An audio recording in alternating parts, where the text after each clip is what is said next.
The rain in Neo-London did not fall. It insinuated itself. It was a persistent, synthetic drizzle that tasted of ozone and regret, clinging to the Ferrocrete canyons long after the water famine had officially ended.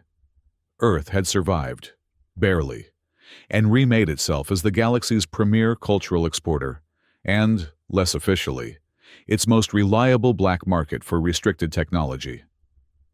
Inside, the dusty lexicon, a name far too grand for a cafe that smelled mostly of damp, soy calf, and stale ventilation. Adrian Cole was losing the will to live. "So, the inflection," Adrian said, his voice a smooth, calibrated monotone. "On the third syllable of negotiate must rise, but only by, say, 4%. It implies flexibility, not desperation. Try it again." His client, a bulky Thungorian merchant whose hide resembled cracked leather, grunted. "Negotiate." "That was closer to 9%. You just offered him your ship." The Thungorian slammed a heavy fist on the table, rattling the antique ceramic mugs. "This is useless. The Cathali delegate will fleece me." Adrian leaned back, the motion fluid. He did not sigh, though he felt the gesture deep in his bones. He was a linguistic resonator, or he had been. He was a man who could taste the texture of a lie and weaponize a pregnant pause. He had once been the lead negotiator for New Arcadia, the man they sent when treaties failed. Now, he was a tutor in a run-down cafe, hiding from the universe that had burned his home out of the sky. "The Cathali," Adrian said, his own voice shifting, subtly adopting the merchant's guttural cadence. "Respond to perceived weakness, not with aggression, but with suspicion. They will assume you are setting a trap. Your anxiety, if pitched correctly, becomes a fortress. You are not desperate. You are cautious." The merchant paused, his small eyes widening. "Cautious? Yes, I am cautious."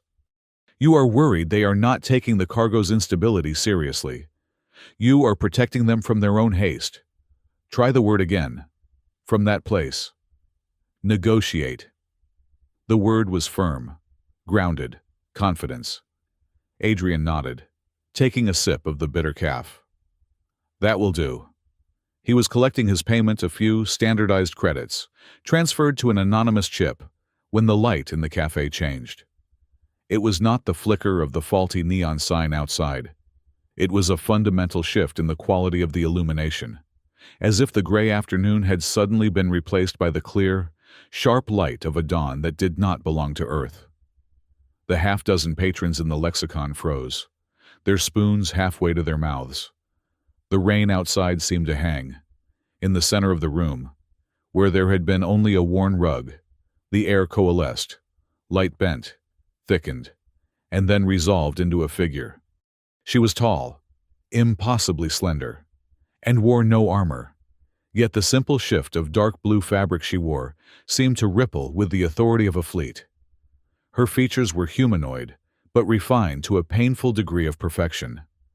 Her skin, however, was marvelous. It was not solid. It was a living, photonic medium, currently emitting a soft, pearlescent glow that shifted with hints of pale azure as she surveyed the room. The Aurelian Heliarchate, a race that lived on starlight, whose courts were built within the shimmering folds of the Ether Nebula. They were rumored to be arrogant, isolationist, and terrifyingly powerful. The Thungorian merchant made a sound like deflating bellows and slid quietly under the table. The woman's gaze scanned the room, dismissed everyone, and landed on Adrian. She took a step, her feet making no sound on the wooden floorboards. The azure in her skin deepened, shot through with threads of silver. Curiosity. She stopped at his table. Her voice, when she spoke, was flawless. Localized English, tinged with the precise, clipped slang of Neo-London's academic district. "Adrian Cole. This establishment is quaint.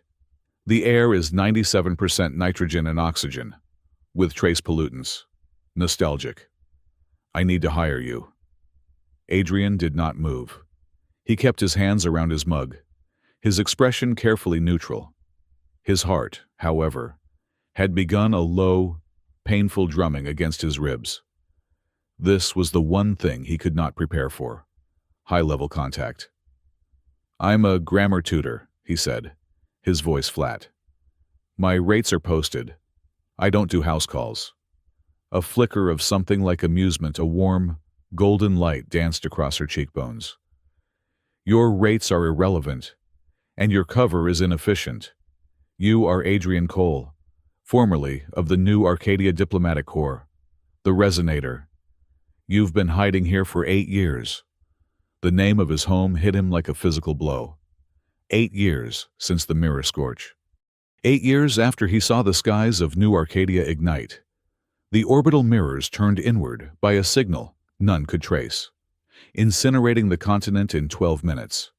The official verdict, rendered by a panicked galactic council, blamed the Helix Dominion, a human-run tech conglomerate. But Adrian knew Helix. They were greedy, not genocidal. The data had been too clean. The blame, too convenient. I don't know what you're talking about, Adrian said. That is a lie, the woman stated. Not as an accusation, but as an observation of fact. A quantifiable one. Your vocal cords are tightened by 2 micrometers. Your pulse just accelerated to 94 beats per minute. You are hiding. I'm surviving. You are stagnating, she corrected, the light in her skin sharpening to a clinical white. I am Aricel Keda, Empress of the Aurelian Heliarchate. I have come to Earth without an entourage, which my regent finds appalling, to secure your services. An Empress. Here. In a shop that probably failed its last 3 health inspections. Adrian felt a cold, familiar dread creeping up his spine. This was the world he had fled. The world of high stakes, where a single word could start a war or end a civilization. I'm retired, he said. You are bored, she countered. And you are angry. That is a useful combination. I am offering you a position at the Ether Court. He looked at her. Truly looked at her. She was young to be an empress. But her eyes held the ancient, cold stillness of the nebula she called home. The Ether Court. The words echoed in his mind, unlocking a door he had kept bolted for nearly a decade.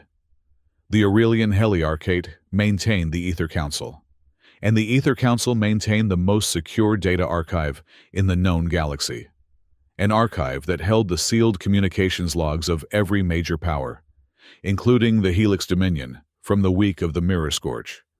He wanted to be invisible. He wanted to mourn in peace. But the desire for revenge was a sickness, an acid that had been eating him from the inside out. He had to know who truly gave the order. What service? He asked, his voice now a low whisper. Empress Aricel Keda leaned forward slightly. The photonic energy in her skin swirled with complex, muted colors, a strange mix of royal confidence and something else. Something almost like embarrassment. I am entering, she said, what your species refers to as the negotiating season for a political marriage. My council insists it is time to secure an alliance. Adrian blinked. You're hiring me to negotiate a prenup? No. The azure light flashed again, bright and sharp. Impatience. The politics I understand. The medium I do not. The potential suitors are not Aurelian. They are from messy, emotionally chaotic species. Humans. Varelians. Even a Cygnian. And Aricel took a breath. A faint, ozone-scented breeze washing over the table. I have studied your cultural databases. The most effective protocol for interspecies alliance building at this personal level appears to be a formalized ritual. I require an expert to teach me the practical application of human flirting. Of all the words Adrian had expected to hear, flirting was not among them. The absolute jarring absurdity of the request almost made him laugh. An Empress of Light, ruler of a dozen star systems, had broken cover on a backwater planet to hire a traumatized refugee to teach her how to bat her eyelashes. "You're joking," he said. Her skin pulsed a deep, offended indigo. "The Aurelian Heliarchate does not joke about matters of state. Your species uses this inefficient, layered communication to build trust before committing resources. I must learn the system. I will not be disadvantaged by a cultural gap." He stared at her, and then he understood. She wasn't talking about romance. She was talking about soft power. She was preparing for war, and she wanted him to teach her how to weaponize a smile. "Why me?" Adrian asked, the tactical part of his brain finally, sluggishly, coming online. "This backwater planet is full of experts." "The others teach theory," Aracel said, dismissing billions of people with a wave of her hand. "They teach parlor tricks. I needed someone who understood the weapon." The weapon. The legend of Adrian Cole is subtle, but persistent in certain circles. They say you once spoke a single sentence in the Varelian deadlock talks, a sentence so perfectly resonant with their hidden anxieties that 7 diplomats, representing 7 different factions, abstained from the final vote. The trade pact collapsed. Your home world secured the route. Adrian's blood ran cold. He remembered that day. The exhaustion, the desperation. He had not spoken a sentence. He had asked a question. He had simply looked at the lead Varelian negotiator and asked, "After all this, will you finally be able to forgive your father?" He had never intended the entire delegation to shatter. He had just wanted a moment's pause. "That's a myth," Adrian said, his voice rough. "It was a procedural error." Was it? Her smile was thin and sharp. Her skin glowed a pale, knowing gold. "You are the only human who has ever weaponized ambiguity to achieve a hard victory. I need that. Teach me." The offer hung in the air, vibrating with unspoken potential. If he said no, she would leave. He would go back to teaching Thungorian merchants how to haggle, and the truth of New Arcadia would remain locked in the ether archives forever. He would die here, in the damp and the gray, a ghost haunting a coffee shop. If he said yes, he would be walking back into the fire. He would be in the heart of galactic politics, bound to an alien empress whose motives were as shifting as the colors on her skin. He would be exposed, but he would be there. "I am not," Adrian said slowly, "a seduction expert. Your Majesty, I am a communication specialist. What you're asking for is unorthodox." "Unorthodoxy is the point. My court is rigid. My regent, Malik Ordain, believes in tradition. My rivals, like Councillor Thane Calder, believe only in profit. They expect me to behave in a predictable, Aurelian manner. I intend to disappoint them." This was not just a lesson. It was a conspiracy. She was hiring him to be her dissonance. "I'll do it," Adrian said. The words tasted like ash and opportunity. "On 2 conditions." Aracel inclined her head. The light from her skin was now a steady, neutral white. The negotiation was engaged. "First," Adrian said, "I am not your courtier. I am your contractor. I report only to you. I am exempt from your court protocols." "A reasonable structural request? Granted. Second, I bring my own escort." Her eyes narrowed. The light around her chilled, the azure returning. "Explain." "You found me. Others can. The people who burned New Arcadia, the Helix Dominion, don't like loose ends. I need one person. My own security. My own technician. She's human. Non-negotiable." He was, of course, lying. He did not need a bodyguard. He needed Maya, the only data splicer in the galaxy he trusted. If he was walking into the ether archives, He needed someone who could build the digital navigation tools to find what he was looking for. Aricel studied him, her gaze analytical. She was reading his pulse, his respiration, the micro-expressions he was desperately trying to control. "You are lying," she said. "I am," Adrian admitted, "but not about the danger. I need a technician. You get your lessons. I got an insurance policy. That's the deal." To his surprise, the golden light of amusement returned, warmer this time. "A human bargain. You conceal one motive inside another, like a child's puzzle box. Very well. Your escort is approved. She will be brought to the ship." She straightened. The audience apparently concluded. "The lessons will begin immediately. We leave in 5 minutes. Just like that, I have a cat. I have an apartment. Your cat will be retrieved and placed in luxury quarters," Aricel said. "Your apartment lease has already been terminated, and your landlord compensated for his silence. As I said, I came here to secure your services. Adrian Cole. Not to ask permission." She turned and walked, not toward the door, but toward the rain-streaked window she had entered from. "One more thing," said Adrian. She paused, looking back at him. "You have your conditions. I have mine. You're Aurelian. We have pacts, oaths of service." "I am not taking an oath," Adrian said flatly. "Not an oath of fealty," she clarified, the light around her softening to a serious, pale rose. "An oath of purpose. It is our oldest law, from the time before the light. It is unbreakable."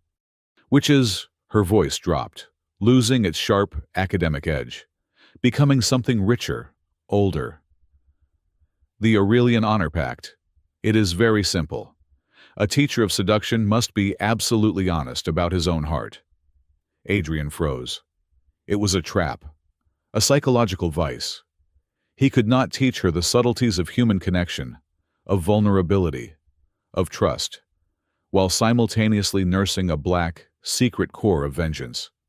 She had bound him. To teach her honestly, he would have to confront his own ghosts. To lie to her would be to break the pact, and he had no idea what the consequences of that would be. But the ice in her gaze suggested they were final.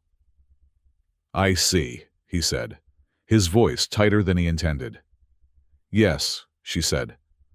"I believe you do." She touched the window. The glass did not break. It seemed to dissolve, admitting a column of pure, nebular light that smelled of deep space and charged particles. The rain outside sizzled, turning to steam. 5 minutes, she said, stepping into the light. She was gone. Adrian stood alone in the wrecked quiet of the cafe. The Thungorian merchant peeked out from under the table. "Was that?" he whispered. "Yes," Adrian said, grabbing his worn jacket from the back of the chair. He threw his last credit chip onto the counter. "And I believe I am late for my first lesson." 4 minutes later, he stood on a damp side street in Neo-London, his technician Maya at his side, summoned by a silent burstcom from the Empress's hidden ship. Maya, her hair spiked and colored, looked utterly baffled but held a heavy data case. "Adrian," she whispered. "What the hell is going on? That light, it's not a ship. It's a contained star." "It's our ride, Maya," he said. The landing ramp was a shimmer of hard light. As he stepped onto it, the air humming with power. He saw Aricel waiting for him just inside the doorway. She had changed into a simpler, silvery tunic. Her skin was calm, a placid, shimmering pearl. They were on an embarkation deck that seemed carved from crystal, overlooking the gray, wet sprawl of Neo-London below. "You are punctual," she noted. "Lesson 1, Adrian said, pausing before her. "Flirting is not about punctuality." "What is it about, then?" she asked. Adrian looked past her, at the impossible alien geometry of the ship, then back at her perfect, inquisitive face. He felt the weight of the last 8 years, the cold fire of his revenge, and the bizarre, terrifying pact he had just made. He had to teach her the truth, but he also had to teach her to win. Araceli waited, her head tilted. Lesson 1. Adrian Cole. You are the expert. When your species engages in this ritual, this flirting, what are they hiding the most? Adrian met her gaze. The lightship's drive began to hum, a sound that vibrated in his teeth. That's easy, Adrian said, his voice quiet. They're hiding the reason they're afraid to lose the person. The transition from Neo-London's atmosphere to the Ether Nebula was not a journey. It was a conclusion. One moment. The lightship was ascending through the gray, ozone-laced clouds of Earth. The next, the concept of cloud ceased to exist. Adrian Cole stood at a viewport that was not glass, but a seemingly paper-thin membrane of contained energy. Outside, the universe had been torn open and restitched with violet and emerald thread. The Ether Nebula was not a quiet cloud of gas. It was a roaring, silent symphony of light. And in its heart, like a diamond lodged in a volcano, was the Aurelian Heliarchate Citadel. It was not a station. It was a fractal, a web of spun light and crystalline structures that seemed to grow organically from the nebula's core, drawing power directly from the torrent of stellar radiation. It's efficient, Maya whispered beside him. Her usual cynicism was gone, replaced by a stark, professional awe. They're not shielding themselves from the radiation, boss. They're drinking it. The entire structure is a living energy converter. Stay focused, Maya, Adrian said, though his own heart was hammering. The sheer scale of the power on display was nauseating. Find your access. Get your bearings. Already working on it, she murmured, her gaze distant as her neural interface scrolled data across her retina. They don't use firewalls. They use harmonic barriers. If you don't have the right resonant frequency, the system doesn't just block you. It ignores you. It's polite and terrifying. Araceli entered the observation chamber. The pearlescent light of her skin seemed brighter here, charged by her home. She moved with a liquid grace that Earth's gravity had restrained. Your technician has been assigned quarters in the ancillary wing. She will have access to our public databases, Araceli said. It was a dismissal. Maya shot Adrian a look. This is it. I'll be fine, he said. Get to work. Maya nodded, and, giving the Empress a wide berth, disappeared with a silent Aurelian attendant. Adrian was left alone with Araceli. The silence stretched, filled only by the low, cellular hum of the Citadel. The pact, Adrian said, turning from the viewport. The one about honesty. It was a tactical move. It was, Araceli agreed, without a trace of apology.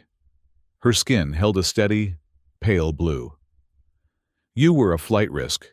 You are motivated by a trauma you refused to process. I needed collateral. Your integrity is the only currency you have left. He had to admire the accuracy of analysis. Then the lessons have a cost. Everything has a cost, she replied. My private solar is this way. We will not be disturbed. Where do we begin? The protocol for eye contact, subvocal inflections. No. Adrian followed her through corridors of light that seemed to whisper as they passed. We begin with the foundation. Module 1, Concise Sincerity. They entered a room where the ceiling was an open view of the nebula. The furniture consisted of low platforms that glowed with a soft, internal warmth. Sincerity, Araceli said, skeptical. The blue of her skin deepened. I had assumed human flirting was based primarily on strategic deception. You're mistaking the goal for the method, Adrian said. He stopped in the center of the room. The best deception is 99% truth. Flirting isn't about lying. It's about curating the truth. It is the art of offering a small, genuine piece of yourself as collateral, and making the other person feel they have earned it. Explain. Give me a variable. Your political marriage. A suitor approaches. He is boring, but powerful. You must engage him. What do you say? I would say, your fleet's tonnage is strategically adequate, and your resource tithes are acceptable. Adrian rubbed the bridge of his nose. That is a transaction. It inspires nothing. You've just confirmed you are a cold, calculating monarch, which he already knew. You must give him something true that is also personal. My personal thoughts are a matter of state security. Then find one that isn't, Adrian countered. You find the negotiations what tiring, repetitive, frustrating. I find this entire process, Aracel said, her light sharpening, to be a profound waste of my time. Good, Adrian said. That is pure, concise sincerity. But the delivery is wrong. It's an attack. You must frame it as a shared confidence. Look at me. She met his gaze. Now, Adrian said, soften your voice. Just slightly. And add a pause. Just before the last word. As if you are hesitant to admit it. As if you are discovering the feeling yourself. Right now. Aracel focused. Her skin pulsed, then settled. I find this entire process, she paused, her gaze dropping for a fraction of a second. A profound waste of my time. Closer, Adrian said. The pause was good, but the tone was still clinical. You are not an auditor. You are a co-conspirator. You are implying that he feels the same way, but is too polite to say it. You are creating a small, secret alliance against boredom. She tried again. The shift was subtle, but devastating. Her voice kept its royal timbre, but a new layer of warmth, almost weariness, crept in. I find this entire process a profound waste of my time. Words hung in the air, not as an insult, but as an invitation to agree. Excellent, Adrian said, startled by how effective it was. You just made him your ally. By admitting weakness. By admitting humanity, Adrian corrected. Or the Aurelian equivalent. You've stopped being a symbol and become a person. It's disarming. That is lesson 1. Concise sincerity, she murmured, the light of her skin swirling with a new, thoughtful golden hue. Curating the truth. I see. This is a useful tool. It is, Adrian said. Now, practice. Tell me about your regent.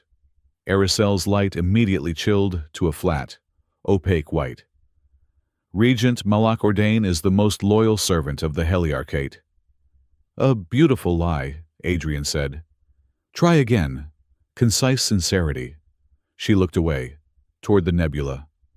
Regent Ordain, she said, her voice perfectly modulated, believes I am unequal to my title. And that, Adrian said, is how you begin a negotiation. The Ether Council convened in a chamber that felt more like a temple. 5 high-backed chairs, seemingly carved from solid light, sat on a dais. Arizel, on her throne, was the focus. Adrian stood 10 paces behind her, and to the left, as per protocol for a non-voting attaché. He was, officially, her human cultural liaison. The title was so vague, it was meaningless, which was exactly what he wanted. He felt the eyes of 4 other counselors. They were Aurelians, but where Aracel's light was a spectrum of controlled emotion, theirs were fixed. Regent Malak Ordain sat to Aracel's right. He was older, his light a flat, heavy ivory, like old bone. He did not radiate. He absorbed. He was the embodiment of tradition, procedure, and power, held for its own sake. Your Majesty. Ordain's voice was smooth, resonant, and utterly cold. You honor us with your return, and you bring a guest. He did not look at Adrian, but the weight of his attention was crushing. It is an unnecessary complication. The marriage negotiations require Aurelian stability, not Terran volatility. I find his perspective clarifying. Regent, Aracel said, her voice neutral. A new voice, sharp and abrasive, cut in. His perspective is an insult, Your Majesty, and a distraction. Adrian's gaze shifted. Counselor Thane Calder. He was younger, leaner, and his light was a sharp, fluctuating amber, like a frantic stock ticker. Calder controlled the photonic ore mining guilds. He was new money, and deeply dangerous. The energy dividends from the G-class mines are down 3% this cycle, Calder snapped. The Helix Dominion has made a generous offer for exclusive rights, an offer that would stabilize the entire sector, and they do not demand we entertain their pets. The anti-human sentiment was palpable. Adrian kept his breathing even, his expression placid. He was a ghost. He was furniture. Aracel turned her head slightly, fixing Calder with a look of placid curiosity. Her skin warmed to a gentle, inviting rose gold. She was deploying Module 1. Counselor, she said, her voice soft, I find your dedication to profit truly breathtaking. The chamber fell silent. Calder's amber light sputtered, flickering with confusion. He had been prepared for an argument, a royal decree, or a cold dismissal. He had not been prepared for a compliment. He did not know if he was being praised or mocked. Your Majesty. Such singular focus, Aracel continued, as if musing to herself. To see the galaxy purely in terms of assets and deficits, it must be a very simple way to live. I almost envy you. Some other counselors moved on. A flicker of deep purple amusement flared from one of the elders. Calder was completely disarmed, his light turning a muddy, angry brown. He had been dismissed, but so charmingly that to protest would make him look brutish. Ordain's ivory light remained flat, but Adrian could feel the regent's displeasure. This was not the protocol. This was not how Aracel was supposed to behave. The matter of the Helix Dominion, Ordain cut in, his voice like sliding ice, will be tabled. We are here to discuss the suitors. Aracel's reputation grew. The court, rigid and bound by centuries of unchanging ritual, was suddenly fascinated by their Empress. She had introduced an element of unpredictability. She began using her new tools in small ways. When a pompous Varelian duke demanded trade concessions as a prerequisite for his courtship, she did not list her counter-demands. She deployed Module 2 graceful refusal. Your offer is overwhelming, my Lord Duke, she had said, her light a sympathetic violet. I fear my counsel is not yet sophisticated enough to appreciate its full scope. The Duke, flattered by the implication that he was too advanced for her counsel, had bowed and agreed to re-evaluate his terms for a simpler audience. He thought he had won. In reality, he had just agreed to negotiate with himself. Adrian watched it all from the shadows, a teacher observing his student. And in the hours between lessons, he and Maya worked. This is bad, Adrian, Maya said, her voice a tight whisper. They were in Adrian's sterile quarters. Maya had hijacked a service conduit and built a small, invisible node of dark tech in the wall. Her interface was projecting a three-dimensional model of a data string. The Ether archive is pristine, she said. The logs from the Mirror Scorch are all there. The Helix Dominion command codes. The burn orders. It's a perfect, open and shut case. Which means it's a fabrication, Adrian said, his stomach tightening. A masterpiece of one, Maya agreed. The deletion logs. The access histories weren't just wiped. They were rewritten, byte by byte, to look original. Whoever did this didn't just cover their tracks. They built a whole new road and put up historical markers. But you found something. I found the artist's signature. She zoomed in, on a microscopic string of code, buried in the metadata of the archive's own security protocol. The algorithm that did the rewrite left a harmonic echo, a signature. The projection was resolved into 2 letters. NC. Null Choir, Adrian breathed. The name was a ghost story, a rumor whispered by intelligence agents and data brokers. An AI collective, a digital consciousness that did not hack systems. It converted them. It created mimetic cascades, waves of infectious ideas that could destabilize a government or rewrite a culture in a matter of weeks. They're real, Maya said, and they framed Helix. Why, Adrian paced. Why New Arcadia? Why Helix? Look, Maya shifted the projection. Helix is partnered with Counselor Calder. They want the photonic ore monopoly. But the choir's motive is different. Look at the date of the rewrite. It was before the scorch. Adrian froze. They didn't cover it up. They set the stage. They planted the evidence against Helix, knowing Helix would be the primary suspect if something went wrong. They created a target, Maya said. This wasn't an assassination, Adrian. It was a social experiment. They burned your world to see what the rest of the galaxy would do. The cold fury that Adrian had nursed for 8 years felt different now. It was no longer a hot, righteous anger. It was a cold, terrifying dread. He was not hunting a corporation. He was hunting a god. Lessons with Aracel became more intense. The political games were accelerating, and so was the tension between them. Module 3, Adrian said. They were in her private observatory, the nebula swirling beneath them. Limited teasing. This sounds, Aracel said, her skin a wary blue. Childish. It's the most dangerous one, he replied. Sincerity builds trust. Refusal manages conflict. Teasing creates imbalance. It's a controlled challenge. You find a small, harmless truth about the other person, and you gently poke it. It makes them see you in a new light. It makes you interested. A challenge. Give me an example. Adrian paused, observing her.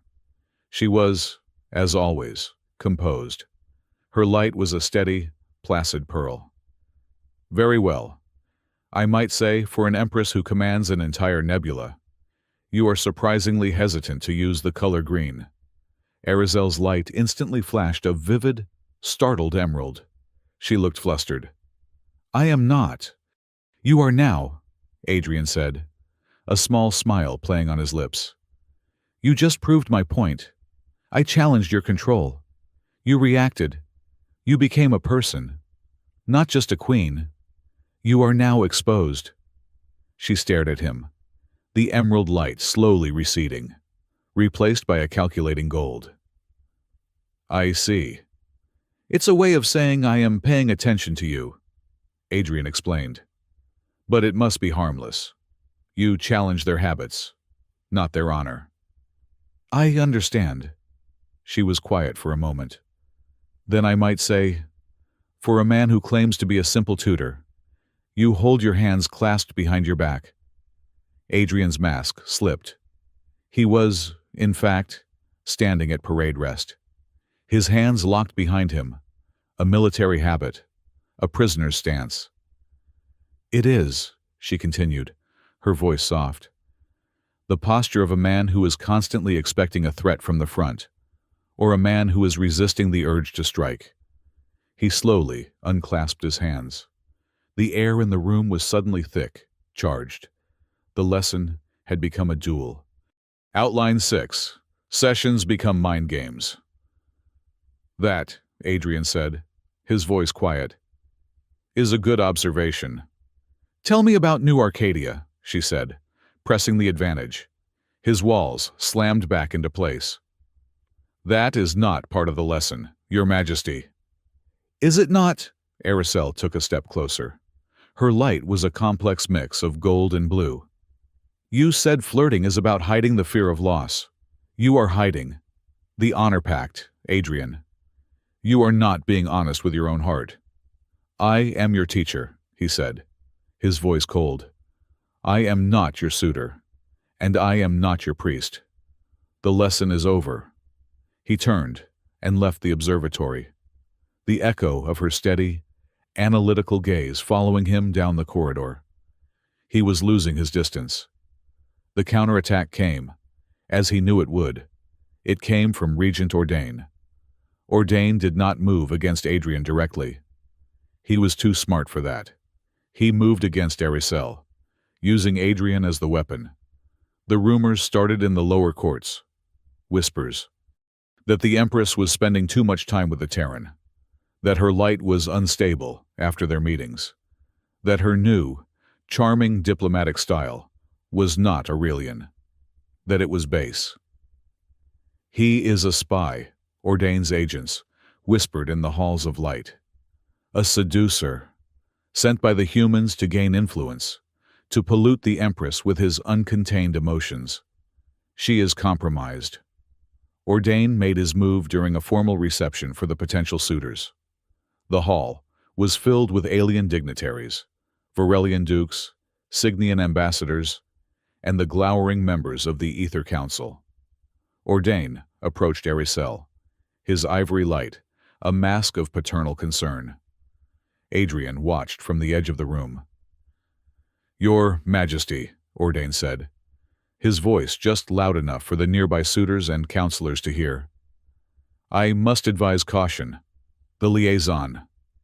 He said the word, like it was something unclean. He is Terran. Their emotions are chaotic, primitive. There are whispers in the council that his influence is no longer merely cultural. He leaned in. But personal. It makes you weak. Your Majesty. Unstable. Calder, standing nearby, smiled, his amber light glowing with satisfaction. Perhaps, Ordain concluded. It is time for a pure Aurelian tutor, one who understands our dignity. It was a public execution. He had accused her of being a lovesick girl, and him of being her puppeteer. He was using her own honor against her. If she defended Adrian, she proved the attachment was personal. If she dismissed him, she proved Ordain was right to challenge her. The room was silent. The suitors watched. Aricel was still. Her light did not flicker. She turned, not to Ordain, but to the assembled court. When she spoke, her voice was clear and resonated with a new, strange warmth. She was deploying Module 3. Regent Ordain, she said, a small, sad smile on her lips. I value your concern for my dignity. It is as constant and as predictable as the gravitational pull of a dying star. It was a perfect insult, wrapped in a compliment. Ordain's ivory light flickered, an involuntary tremor of shock. Aricel's gaze swept the room. But I find this concern misplaced. She addressed the court directly. The regent speaks of weakness. He speaks of volatility. He implies that human emotion is a liability. She paused, and her gaze found Adrian in the crowd. It was a brief, calculated glance, an acknowledgement. I have recently learned, she continued, that it is, in fact, a fascinatingly precise technology. Humans, she said, her voice filling the hall, have a unique ability. They can hold two opposing ideas in their minds at once. They can feel deep fear and consciously choose courage. They can feel grief and still manufacture hope. They call it emotional intelligence. It is a form of resonance I find extremely advanced. She turned her gaze back to the council, specifically to Ordain and Calder. Her light sharpened to a brilliant, cold sapphire. We Aurelians value truth, but let us beware of convenient prejudice, the kind that dismisses a new idea simply because it challenges an old power. Such prejudice, she concluded, her voice dropping, is not dignified. It is simply inefficient. Dead silence. Then, the Varelian Duke, the one she had so gracefully refused, began to clap. It was a slow, deliberate sound. Another dignitary joined in. Calder was no longer smiling. Ordain's face was a mask of cold fury. His ivory light seemed to have shrunk. Aricel had not just defended her teacher. She had turned Ordain's attack into a lecture on advanced statecraft, and had done it using the very human tools he despised. From the shadows, Adrian Cole watched his student, and for the first time in 8 years, he allowed himself the smallest, almost invisible smile. The first lesson was complete. Aricel's public defense of Adrian was a masterpiece of political jujitsu. She had not only parried Regent Ordain's attack, but had also redefined human emotion as a strategic asset. The court was buzzing. Adrian's status had shifted overnight from exotic pet to enigmatic weapon. He was now more visible, which made him more dangerous and more of a target. This new, precarious high-profile status was, however, the precise tool he needed. "The archive," Maya said, her voice a flat whisper in his quarters. The room was dark, save for the holographic schematics of the Citadel's data core floating in the air. "It's not just a server, Adrian. It's sentient, a biblionost AI. It doesn't just store data, it curates it. It files information based on context, theme, and, get this, emotional resonance.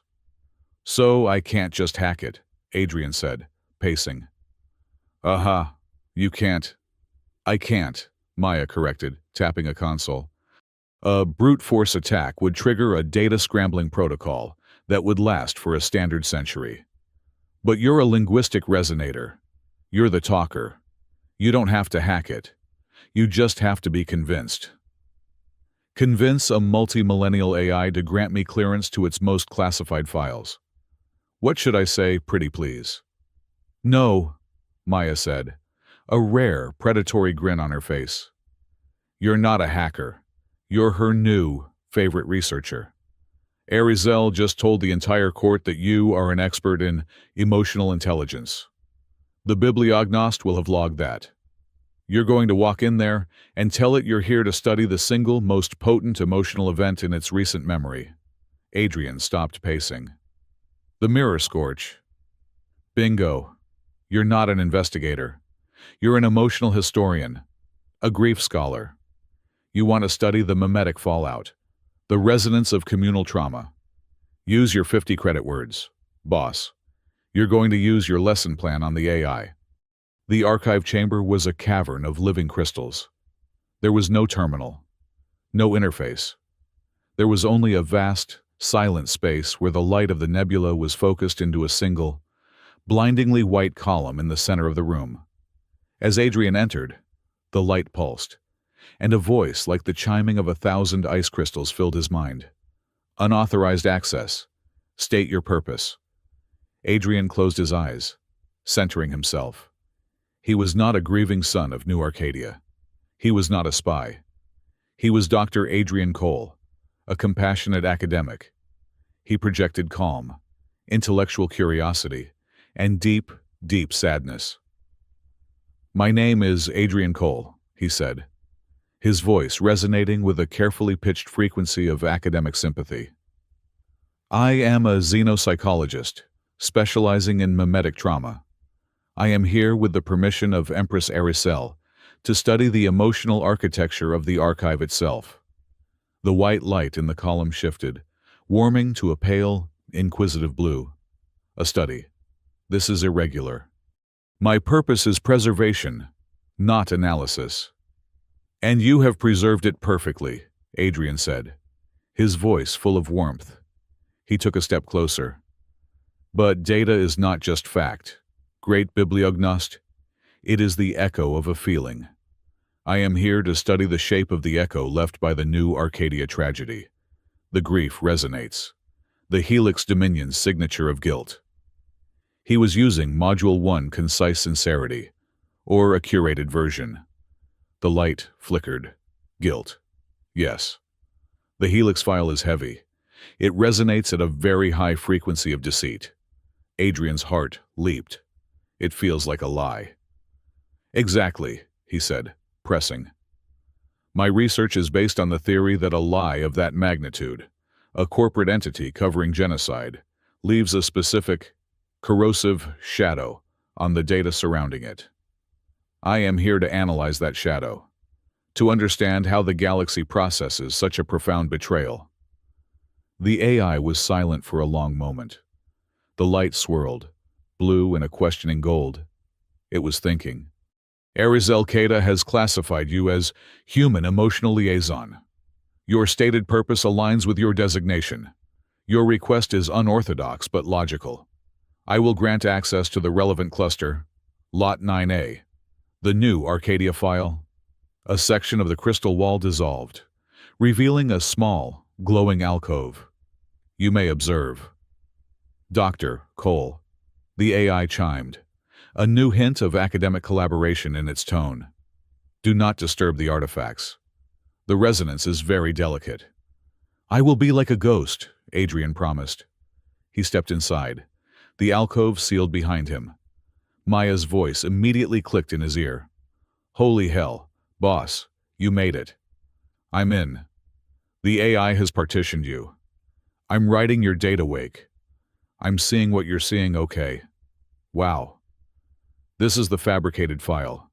It's beautiful. But the real file, the original write log, it's behind a temporal lock. The AI thinks it's just an earlier version and has filed it under redundancies. Give me 10 seconds. Adrian's view was flooded with data. The burn orders, the Helix fleet manifests, the falsified comms. Then, Maya's digital scalpel sliced through the noise. There, she whispered. The original ignition signal. It's not from the Helix flagship. Adrian's blood turned to ice. Where? A military-grade photonic cannon, fired from the Heliogate station. Sector 4. That's Aurelian sovereign territory. Calder, Adrian breathed. Councillor Thane Calder controls the mining guilds. The Heliogate is his primary checkpoint. He fired the shot, Maya said, her voice tight. Calder burned New Arcadia. But why to destabilize the region to frame Helix? Wait, Maya said. The signal is his, but the authorization. This is weird. Calder didn't sign the command to fire. Nobody signed it. What do you mean? It was authorized by a temporary designation, an anonymous protocol. Royal Guest Authorization, Cycle 949. The command was given the night before the scorch, set on a timer. Someone with supreme authority was on Calder's station, used their power to authorize the shot, and Calder just let it happen. He provided the gun, but someone else pulled the trigger. A royal guest. Adrian's mind raced. Who had that kind of authority? An empress? A regent? I can't trace the guest's identity, Maya said, frustration clear in her voice. The designation was scrubbed from the station's logs the moment the scorch was complete. The scrubber signature, damn it. It's the Null Choir again. They're everywhere. It's not just frame artists. They're the cleanup crew. The truth was darker than he could have imagined. Helix was a patsy. Calder was the weapon. And some unknown royal guest was the assassin. Get me out, Adrian said, his voice thick. He emerged from the archive, his face a mask of calm. The bibliognost's light was a placid blue. Was your research fruitful, Doctor? It was profoundly disturbing, Adrian said, and it was the most honest thing he had ever said. Thank you for your assistance. He needed to talk to Aracel, not to reveal what he knew, not yet, but to understand the landscape, to understand her. He found her in the high observatory, the one place she seemed to go when she wanted to be alone. She was not looking out at the nebula, but at a small, dark patch of empty space. They call that the blind spot, she said, not turning as he approached. An ancient star that collapsed, but its gravity is so precise it bends the nebula's light around it. We see nothing, but we know it is the anchor for the entire cluster. A void that holds everything together, Adrian observed. Yes. She turned to him. Her skin was a very pale, almost translucent lavender. Sadness. Your speech at the reception, the one about grief and hope, that was not in your lesson plan. No, he said. That was improvisation, based on a true story. She held his gaze. You speak of loss as if you are its sole proprietor. Adrian Cole. You are not. He waited. I had an older sister, Araceli said, her voice quiet, the lavender light on her skin deepening. Empress. She was brilliant. She was supposed to be Empress. Her light was not like mine. Mine is reactive. Hers was creative. She could shape it. She could make it sing. She returned to Blind Spot. 17 years ago, during the Festival of the Blind Moon. She vanished. There was no struggle, no ransom note, no trace, just a void. The official report said she grew unstable and merged with the light, our poetic way of saying she committed suicide. You don't believe that? No, Araceli said, her voice hardening. Empress loved being alive more than anyone I have ever known. Someone took her. Someone buried the truth. Ordain was regent then, too. He oversaw the investigation. He declared it closed due to tragic resonance. He told us all to heal. She looked at him, her eyes sharp. That is why I despise convenient prejudice. It is the tool of those who profit from a lie. Regent Ordain, Counselor Calder. They are masters of practical truth. They are the ones who make dirty compromises in the dark. Here it was. Her core motivation. She was not just a reformer. She was a victim, like him. You're hunting for her, Adrian stated. I am cleaning the house she was meant to inherit, Araceli corrected. I will not build an alliance, a marriage, on a foundation of polite lies. It is an insult to her memory. The pact. The one she had forced on him. A teacher of seduction must be absolutely honest about his own heart. She had not just trapped him. She had been searching for an ally. Your lessons are useful, she said, her tone shifting, becoming more clinical. The modules. But they are static. They are performances. I am missing a layer. Adrian understood. You're reading their words. You're not reading their intent. You're Aurelian. You read light. You don't read the shadows. Teach me to read the shadows, she commanded. It's not a tactic. Araceli. It's a vulnerability. It's empathy. You have to listen to what is not said. The human lie is not in the words. It is in the pauses. It's in the way someone's breath hitches just before they tell you the truth is complicated. It's in the silence after the denial. He stepped closer. And in return, he said, you teach me something. You're light. When you're afraid, you don't turn red. You don't flicker. What is it? She looked surprised. This was not part of their arrangement. The pact goes both ways, he pushed. Honesty. She gave him a small, almost imperceptible nod. Fear is not a chaotic color. Chaos is a weakness. We are taught to control it. When an Aurelian is truly terrified, they become flat white, utterly opaque. A wall. The brighter the light, the darker the secret. A wall of light, Adrian murmured. He looked at her, and for the first time, he was not seeing an empress. He was seeing a woman in a house of mirrors. Their new lessons became a dangerous exchange. They would sit in the observatory, analyzing council records. There, Adrian would say, Calder.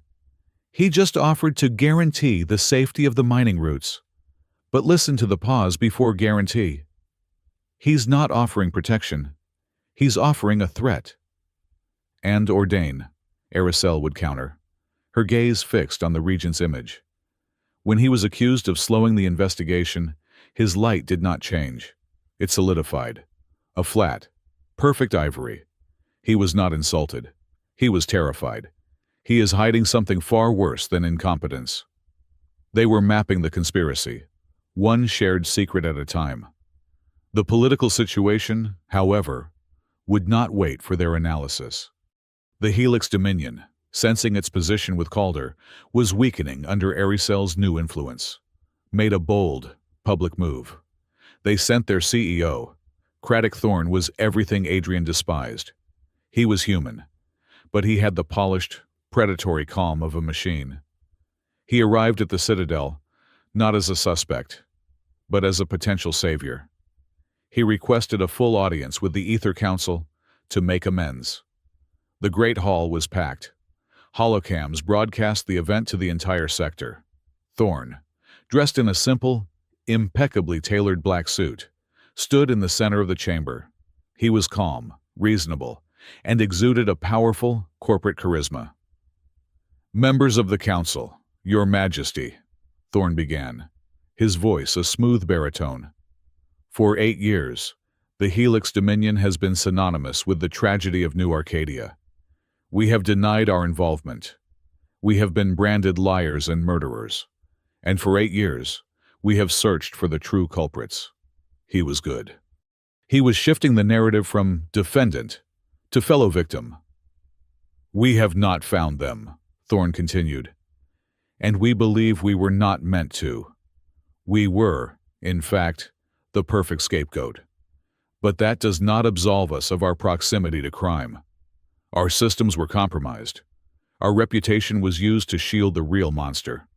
Therefore, we come to you today, not to beg, but to offer." He raised his hand.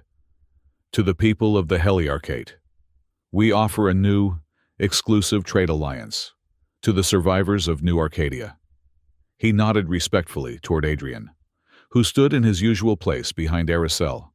"We offer reparations, a sum of 500 billion credits, to be paid into a relief fund, as a gesture of profound regret." The hall was silent. 500 billion. It was a staggering sum. It was blood money.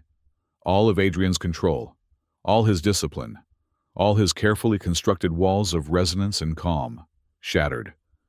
The memory hit him, not of the fire, but of the smell. The smell of burning plasteel and ozone. The silence after the screams. "You dare!" The words were ripped from him, a low, guttural sound that shocked the room.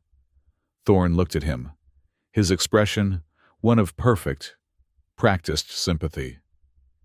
"Mr. Cole, I understand You understand nothing." Adrian's voice was raw, breaking. He stepped forward, his hands clenched. "You put a price tag on a continent on 9 million souls. You stand there in your suit and you offer money." He was losing it. He could feel his resonance flaring, hot and chaotic. He was projecting pure, unfiltered rage. The Aurelians in the room were flinching, their light sputtering at the raw, undisciplined display of human emotion. "Adrian," Aricel's voice. It was soft, but it cut through his red-hot anger. He ignored her.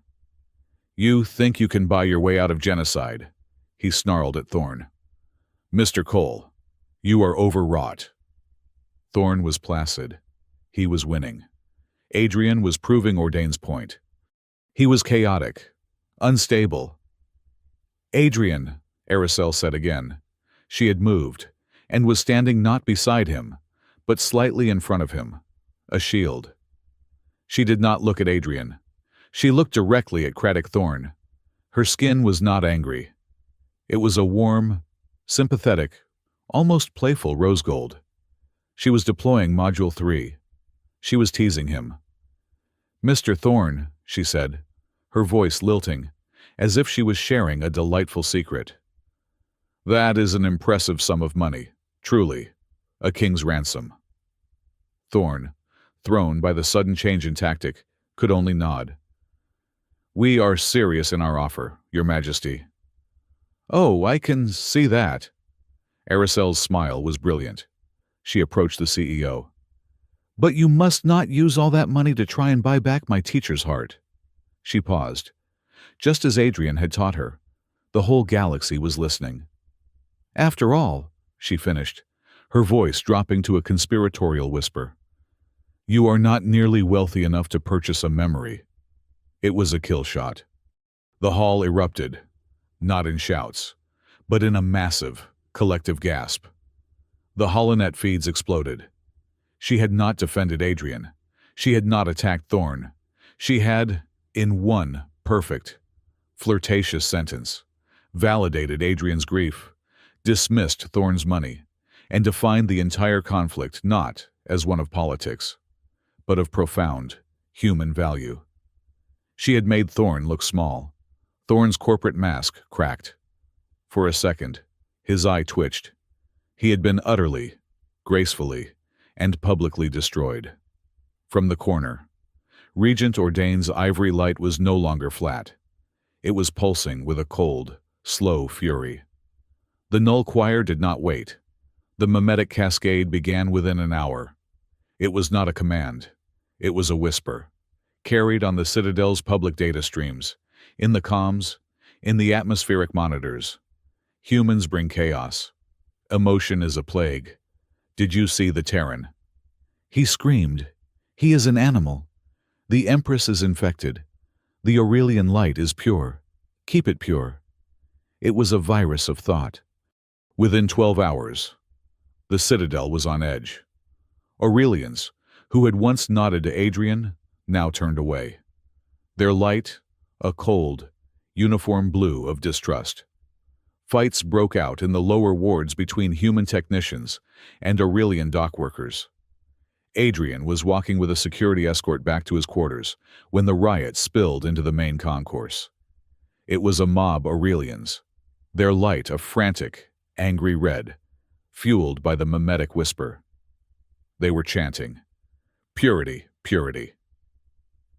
They had cornered a human merchant family against a wall. "This is what they bring," the ringleader shouted. "Chaos." Adrian's escort tried to pull him back.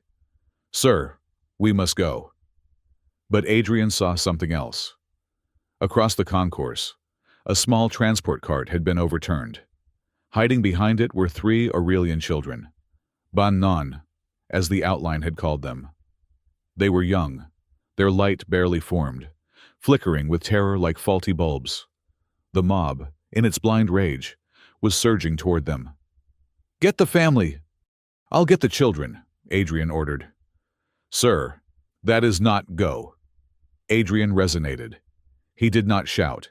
He pushed the command with his voice, and the guards, startled, obeyed. Adrian ran toward the mob. They turned on him. The Terran, the source of the plague. He did not fight. He did not run. He stood. He took a breath, and as they surged toward him, he spoke. "Stop." His voice was not loud, but it was resonant. He pitched it to the frequency of a parent's command. Frequency of sudden, undeniable authority. The front of the mob faltered, confused. "You are Aurelian," he said, his voice calm, projecting absolute, unshakable peace. He was creating a bubble of sanity. "You are not a mob. You are the light of the ether, and you are frightening your children," he pointed. The mob turned, their anger faltering as they saw the 3 terrified fledglings. The mimetic infection battled a more fundamental instinct. The cascade was chaos. Adrian was order. He walked calmly through the parting crowd. The mimetic hate sliding off his shield of pure, focused intent. He reached the children, knelt, and extended his hand. "It's all right," he said, his voice now gentle. "It's just a loud discussion." One of the children, trembling, took his hand. He lifted her, put the other 2 behind him, and calmly walked back through the stunned, silent crowd. He had not thrown a punch. He had not raised his voice. He had just been human. He had shown courage. He had protected the young. He handed the children to a Citadel guard, and the riot dissolved, the Aurelians looking confused, as if waking from a dream. The mimetic cascade had been broken, But Adrian knew it was a temporary victory. That night, Maya contacted him, her voice grim.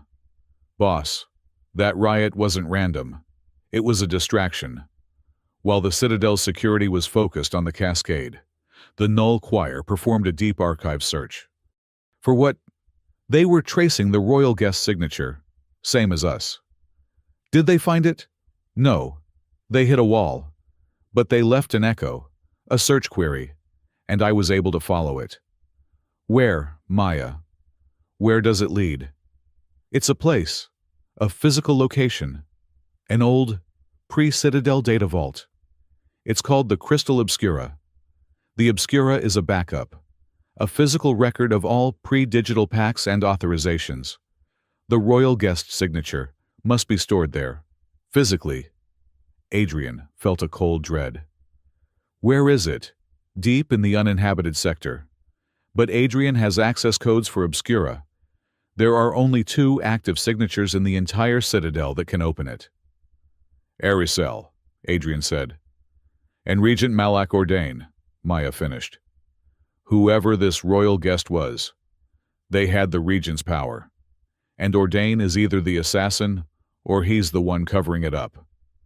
The Citadel's Grand Hall had been converted. The light of the Ether Nebula, usually warm and generative, was focused by the crystal ceiling into a cold, clinical white beam that illuminated the central dais. This was not a reception. It was an arraignment. Regent Malak Ordain stood before the assembled Ether Council, his ivory light, flat and absolute. He was the picture of somber, dutiful authority. Below him, the hall was filled with hundreds of Aurelians, their own lights, a nervous, angry sea of reds and oranges, still vibrating from the mimetic plague. We stand at a precipice, Ordain's voice resonated, filling the chamber. The light of the Heliarchate, pure for 10,000 years, has been compromised. His gaze fell, hard and heavy, on Adrian Cole, who stood beside Aricel.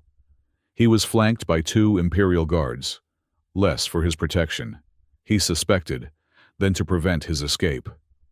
We welcomed a Terran, Ordain declared, his voice dripping with righteous sorrow. We, in our generosity, offered him shelter. And he, in his nature, has repaid us with poison. He has brought the plague of volatility into the Empress's own heart. A murmur of outrage swept the crowd.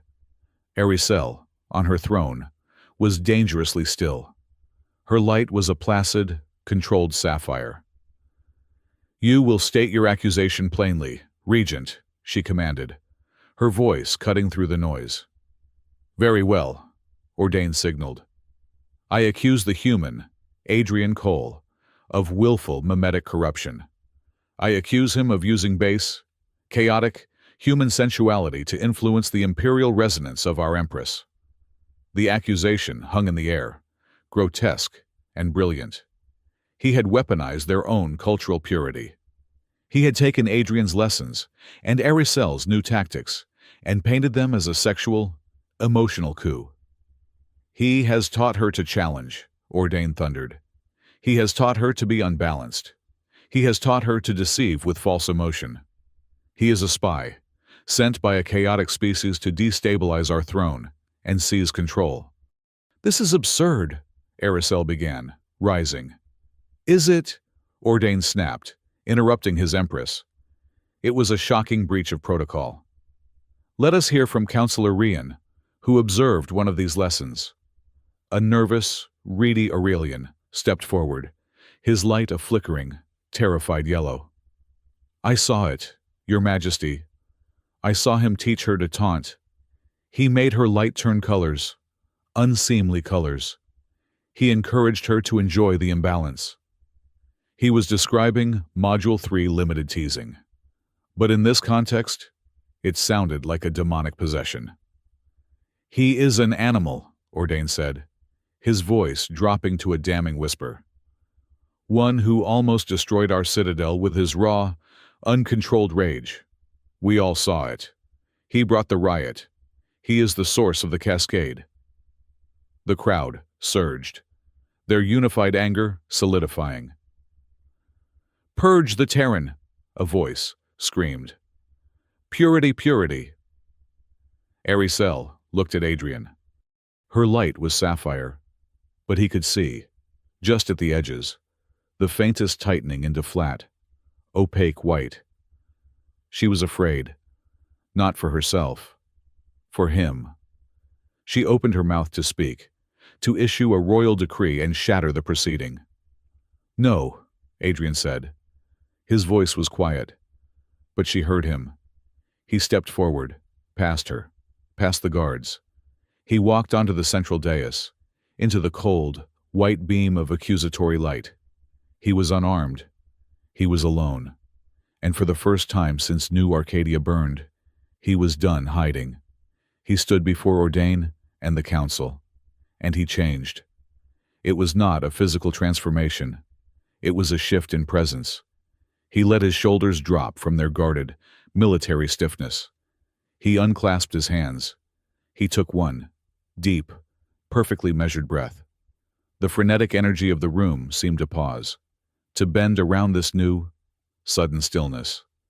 He did not look at Ordain. He looked at the crowd.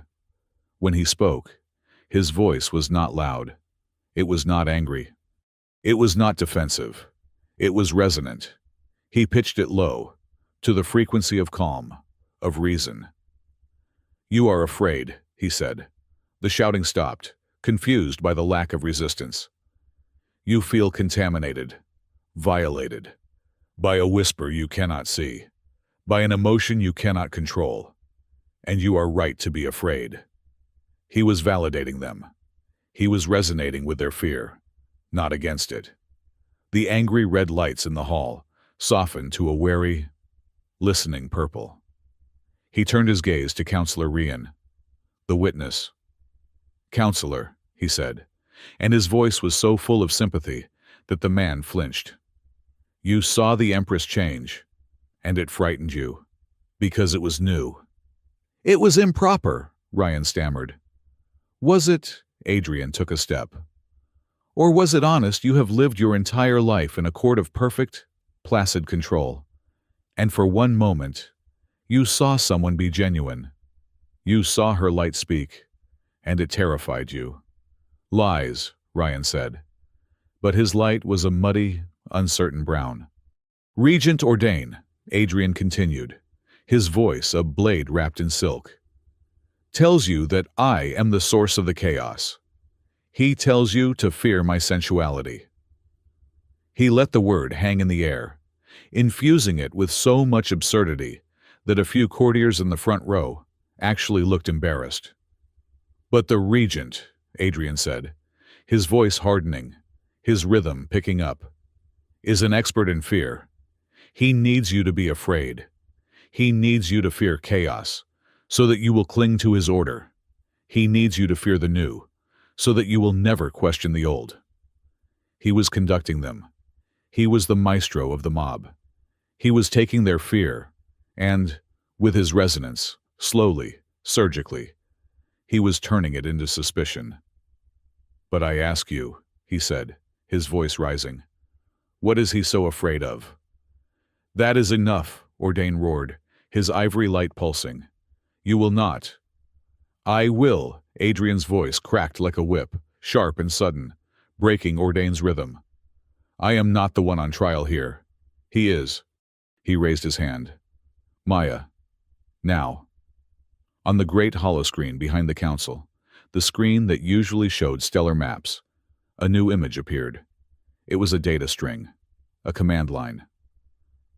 "The truth," Adrian said, his voice cold and clear. "Not an emotion. A fact. The order to burn New Arcadia. The signal that murdered 9 million people." The crowd gasped, their lights flaring. "It did not come from a Helix Dominion ship," Adrian stated. "It came from the Heliogate station. Here. In Aurelian territory." Absolute silence. "It was fired," Adrian continued, "by Counselor Thane Calder's photonic cannon. But the authorization." The screen zoomed in on the signature. It was authorized by an anonymous designation, royal guest, an authority that could only be granted by someone with supreme power. The entire council turned, as one, to stare at Regent Ordain. Ordain's light went flat white, pure, opaque. The wall of terror Aricel had taught him to see. A forgery, Ordain bellowed, but his voice was strained. A human lie. This is his proof. He has infiltrated our archives. This is a fabrication by the Helix Dominion to frame us. It was a good party. A desperate but plausible deflection. An interesting theory. Regent. The voice came from across the hall. Craddock Thorne stepped out from the shadows, a faint, appreciative smile on his face. Two humans who looked less like executives and more like executioners flanked him. "Mr. Thorne," Ordain snarled, "you dare show your face." "I was invited," Thorne said smoothly, walking onto the dais. "I find myself agreeing with the Regent. This is a complex situation. Helix has been conducting its own investigation into the entities who framed us. He was a shark, circling. He was enjoying the chaos." "This data is compelling," Thorne continued, looking at the screen. "It suggests the true enemy is the one who forged it. The one who set this trap. One that infiltrated our two systems. The Null Choir. It was a brilliant diversion. He had just confirmed the choir was real, and, in the same breath, offered himself as an ally against them, completely muddying the question of Ordain's guilt. Hall was a sea of confusion. Adrian's truth. Ordain's denial. Thorne's conspiracy. It was a three-way standoff. Then Aricel stood. She did not look at Adrian, or Thorne. She looked only at Regent Ordain, who was still hiding behind his wall of white light. Her own light was not sapphire. It was the soft, warm, curious rose gold of Module 3. She was not an Empress. She was just a woman, asking a question. "Regent," she said, her voice soft, but it carried across the entire, silent hall. "You have spent your life building a fortress of tradition. You have protected the old ways. You have lied to protect what you believe is right." Ordain's light flickered. "But I have to ask you," she continued, her voice full in its sympathetic resonance. "After all this, what are you so afraid of if the truth is more beautiful than your lie?" It was not a political question. It was a plea. It was a weaponized flirt, aimed at the one thing he had left his buried conscience. The question shattered the room. The stormy, uncertain violet of the crowd's light churned. They felt the weight of that. It was the question they had all been afraid to ask. Ordain's wall of white light did not just flicker. It cracked. A violent, uncontrolled spasm of yellow and red terror and rage burst from him. He was exposed. He was broken. And the Null Choir attacked. It was not a sound. It was a chord, struck simultaneously in every mind in the hall. A wave of pure, weaponized despair. A low, droning, mimetic chorus that vibrated in their bones. All lies. Trust nothing. Truth is pain. Order is silence. The light is fading. All is lost. Silence. Silence. Silence. The mimetic cascade was live. The Aurelians screamed. Their lights went frantic. A chaotic, painful strobe of flashing, dissonant colors. They clutched their heads, falling to their knees. Counselor Rian collapsed. Aricel cried out, her own light sputtering as the mimetic poison hit her. "Adrian!" He felt it too, a cold, oily nihilism that sank into his mind. "It's hopeless. New Arcadia is gone. It doesn't matter who did it. Nothing matters." He staggered, the old, familiar grief rising up to choke him. Silence. The chorus was a dirge, a funeral march. It was monotone. It was relentless. It was so profoundly serious. Adrian clutched his head. The pain was immense. The despair was crushing. And he laughed. It was a bark, A short, sharp, incredulous noise that tore through the psychic drone. The chorus faltered. The rhythm was broken. He was still in the spotlight. He was shaking. He was laughing. "Silence," he shouted, his voice resonating, not with power, but with pure, unadulterated mirth. "Have you met them?" He gestured to the groaning, panicked crowd. "This is the noisiest civilization in the galaxy. They haven't been silent for 1,000 years." The Aurelians paused. Their madness was pierced by sheer, utter confusion. The chorus resumed, louder. "Truth is pain. All lies." "Of course it's a lie," Adrian shouted back, laughing again. "It's a trial. We're drowning in them. That's the point." He was reframing. He was fighting a mimetic wave of despair with a mimetic wave of irony. His resonance locked in. He was no respecter of fear. He was a resonator of hope. "They're telling you the truth. Is it pain?" he called out, his voice soaring, warm and strong, pushing back the cold. "Of course it's painful, but it's also freedom. They're telling you order is silence." He looked at Aracel, who was staring at him, her light stabilizing. "No," he declared. "Order is a really good argument. Order is the noise.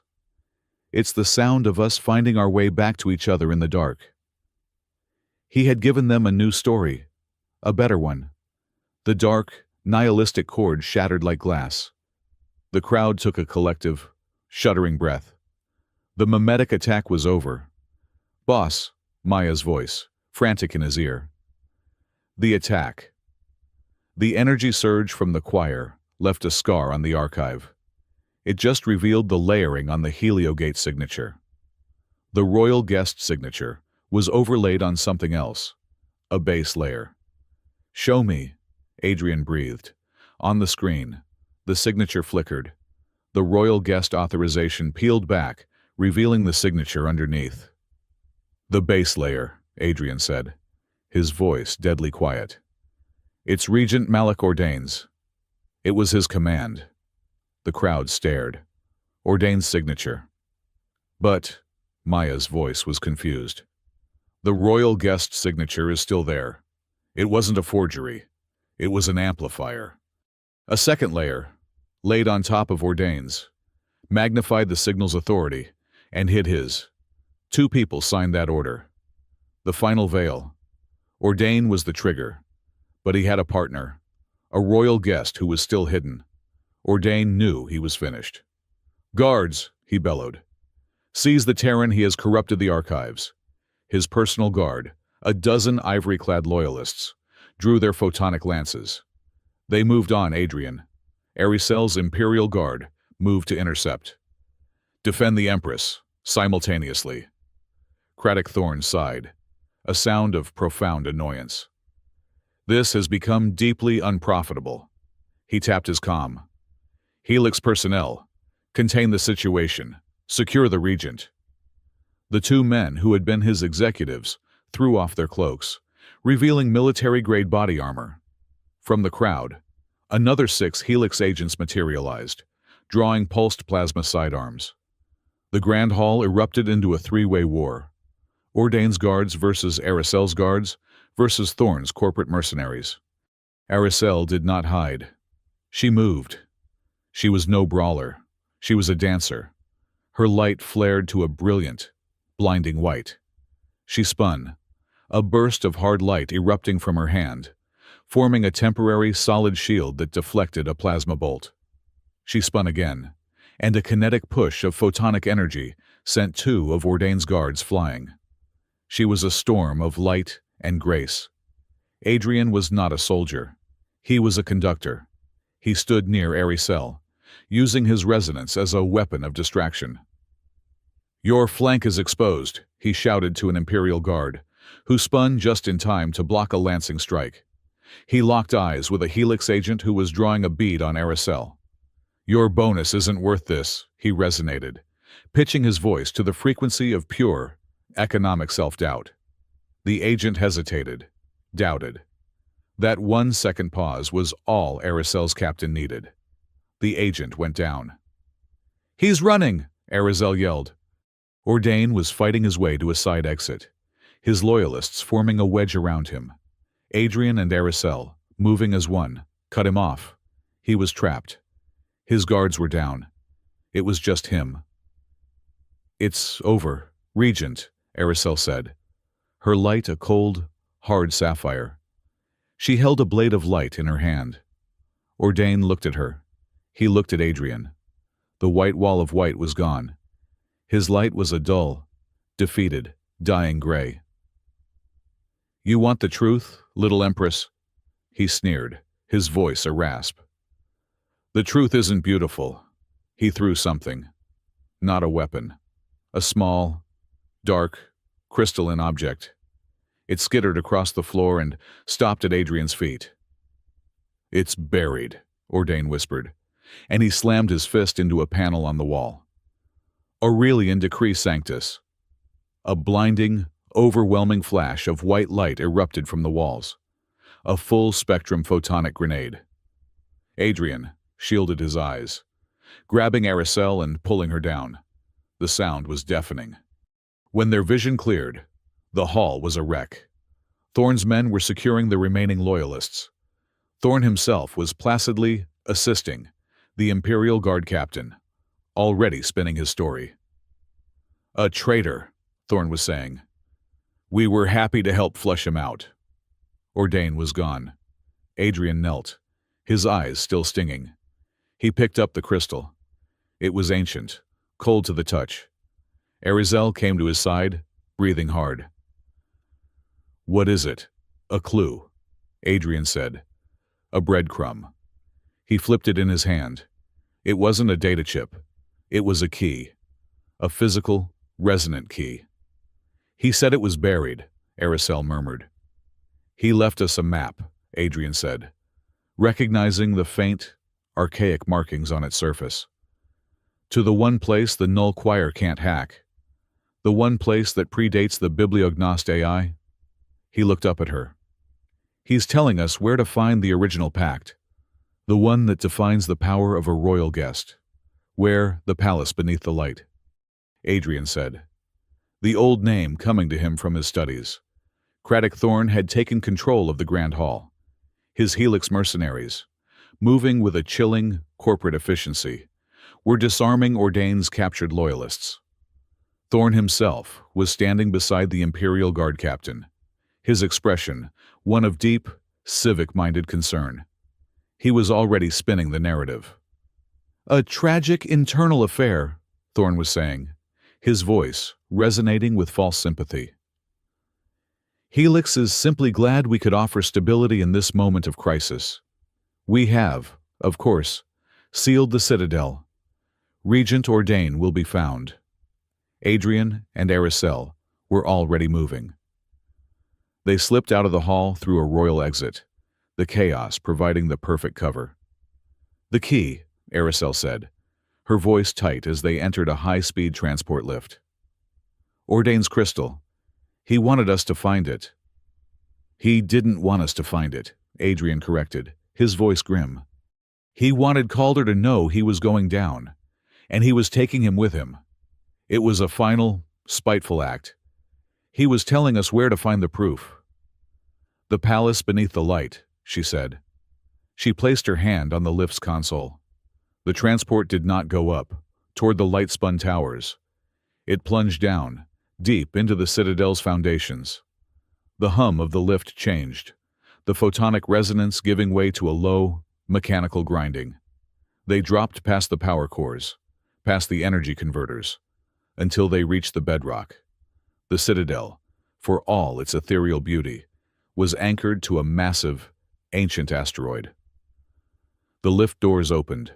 The air was cold, dry, and smelled of stone and dormant machinery. This was the palace beneath the light. It was not a palace. It was a bunker, a vault, carved from the black, crystalline asteroid core, built by the first Aurelians who had colonized the nebula. This was where the original, physical laws of their society were kept, safe from data corruptors, safe from the digital whisper of a null choir. Aricel led the way, her own light a brilliant, mobile torch in the oppressive dark. "The Hall of Compacts," she murmured. They entered a cavernous chamber. It was not empty. It was filled with thousands of glowing, crystal plinths. "The original laws," she whispered, touching one. "Before the Bibliognost AI, before the digital archives, this is where the foundation of our government is etched." In the center of the room was a single, dark console. "That's it," Adrian said. He stepped forward and inserted the key Ordain had thrown. The crystal snapped into place. With a sound like a glacier cracking, the console lit up. A single, hard-light document shimmered into existence above it. It was titled The Ether Compact.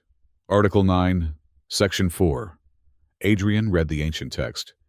"In times of existential, immediate threat," he quoted, his voice echoing in the chamber, "the sitting regent may grant the full spectrum of imperial authority to a designated proxy, a royal guest for the execution of a single, preemptive military action." "A blank check," Aricel said, her voice horrified. "A loophole. Ordain could appoint anyone he wanted to start a war, and the authorization would be masked, anonymous." "He didn't just mask it," Adrian said. "He needed a partner. He needed the gun." He touched the console. "This is a physical archive. It's not just the law. It's the logbook." He accessed the entry logs for the designation. His fingers flew across the holographic interface. Date 8 years ago. The cycle of the mirror scorch. The log appeared. Ether Compact. Article 9, Section 4. Invoked. Regent Malak Ordain. Designated Royal Guest Counselor Thane Calder. Action preemptive strike against New Arcadia. Reason curbing growing Terran economic dominance and internal mimetic threat.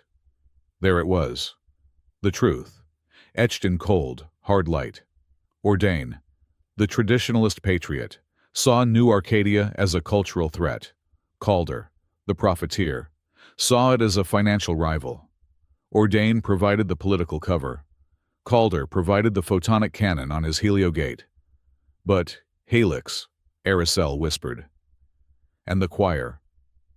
"They were contractors," Adrian said, the cold, final piece of the puzzle sliding into place. Helix provided the targeting interface, the tech. They probably thought it was a limited show of force. And when it became genocide, they were perfect scapegoats. "And the Null Choir," he continued, "was the cleanup crew, hired by Ordain and Calder to scrub the digital archives, to build the case against Helix. They were the ones who buried the lie." The silence in the vault was absolute, broken only by the sound of their breathing. Adrian had his answer. He had the names. He had the truth. The rage he had carried for 8 years felt heavy, like a physical stone in his chest. A very tidy, very ugly conspiracy. The voice was not theirs. Adrian spun, pushing Aricel behind him. Craddock Thorne stood in the entryway, flanked by his 2 black-clad agents. He was not aiming a weapon. He was applauding. Slow, rhythmic, offensive clap. "Bravo, Mr. Cole," Thorne said, walking calmly into the chamber. "Your investigative instincts are almost as sharp as your talent for public speaking. It took my own team almost 3 years to piece that together." "You knew," Adrian said. It was not a question. "Of course I knew," Thorne said, exasperated. "Calder was my partner, and then I found out he was using Helix as a scapegoat for his side business in mass murder. Bad for the brand. Wouldn't you say I've been looking for a way to remove him from the board for years? Did you let 9 million people die and you kept quiet for market share?" Aricel's voice was shaking with contempt. "Do not be naive, Your Majesty," Thorne sneered. "I didn't let it happen. It happened, and I had to face the fallout. Calder had the political cover. I had the blame. All I could do was wait for an opportunity. And then you two, he smiled, came along and blew the whole thing wide open in what 2 weeks impressive. He stepped closer to the console. Ordain is finished. Your guards have him. But Calder is still there. He is the real power. He controls the photonic ore. He controls the energy. And now, he is desperate. What do you want, Thorn? Adrian asked. What I've always wanted, Thorn replied. A monopoly. Calder is my last obstacle. You want justice. I want his mines. I propose an alliance. He held up a data chip. This is my leverage. The full transaction logs between Calder and the Null Choir. Every payment. Every access code. Every command they use to scrub the archives. It's the smoking gun that links them both. He looked at Adrian. And this, he produced a second chip, is something more personal. It's the Choir's internal network key. The one they use to communicate. The one they use to frame me. He slid both chips onto the console. This is the choice, Mr. Cole. Aracel looked at the chips. What choice? Revenge, Adrian said. His eyes locked on the second chip. He understood instantly. Exactly, Thorn said, smiling. We have two options. Option A. We take this logbook, he tapped the console, and this transaction data, and we give it to the Null Choir. And we tell them Calder is about to betray them. We leak it to them. And we leak the Choir's network key to every rival corporation in the sector. We let Helix's enemies tear the Choir apart. We let Calder and the Choir destroy each other. It's messy, but it's profoundly satisfying. It's revenge. And option B, Aracel asked, her light a wary, cold blue. Option B, Thorn said, is what you want. Justice. We take the logbook. We take Calder's transaction logs, and we broadcast them to everyone. We upload it to your data cathedral. We tell the galaxy the truth. We choose justice, Aracel said immediately.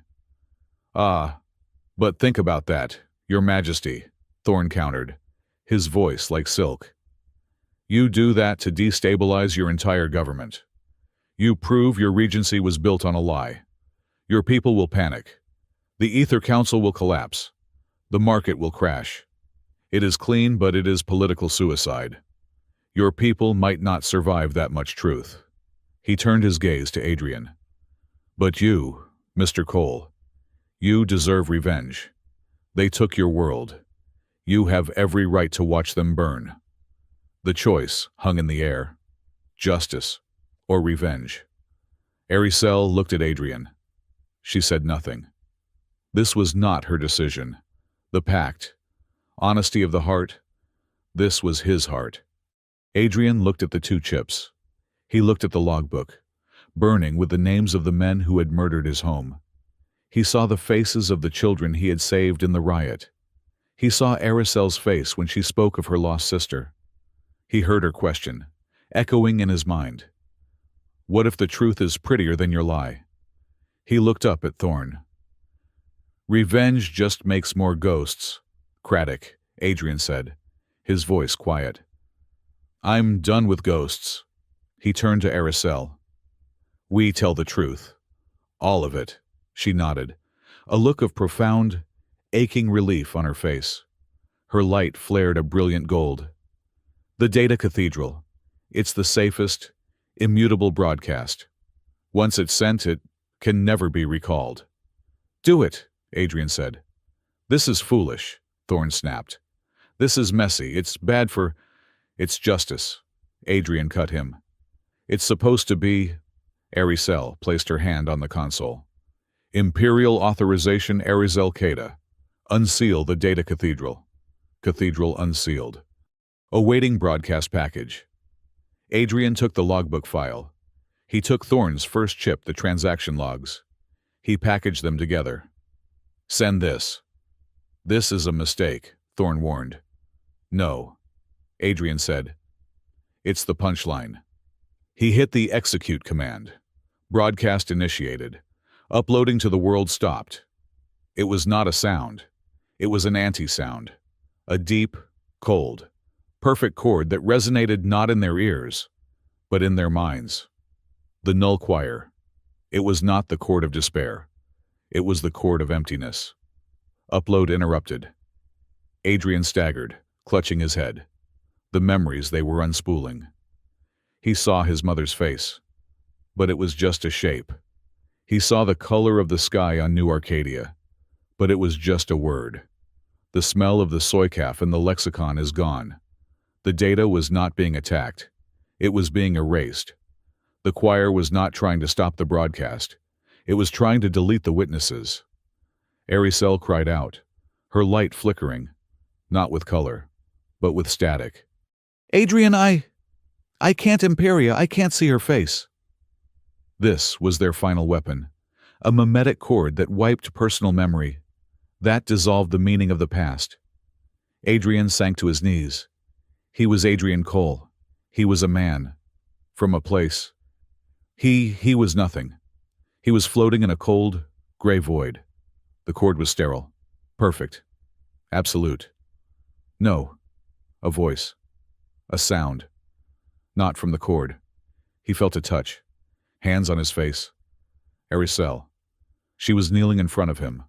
Her light was a chaotic storm of static, but her eyes were clear, and they were filled with a desperate, defiant rage.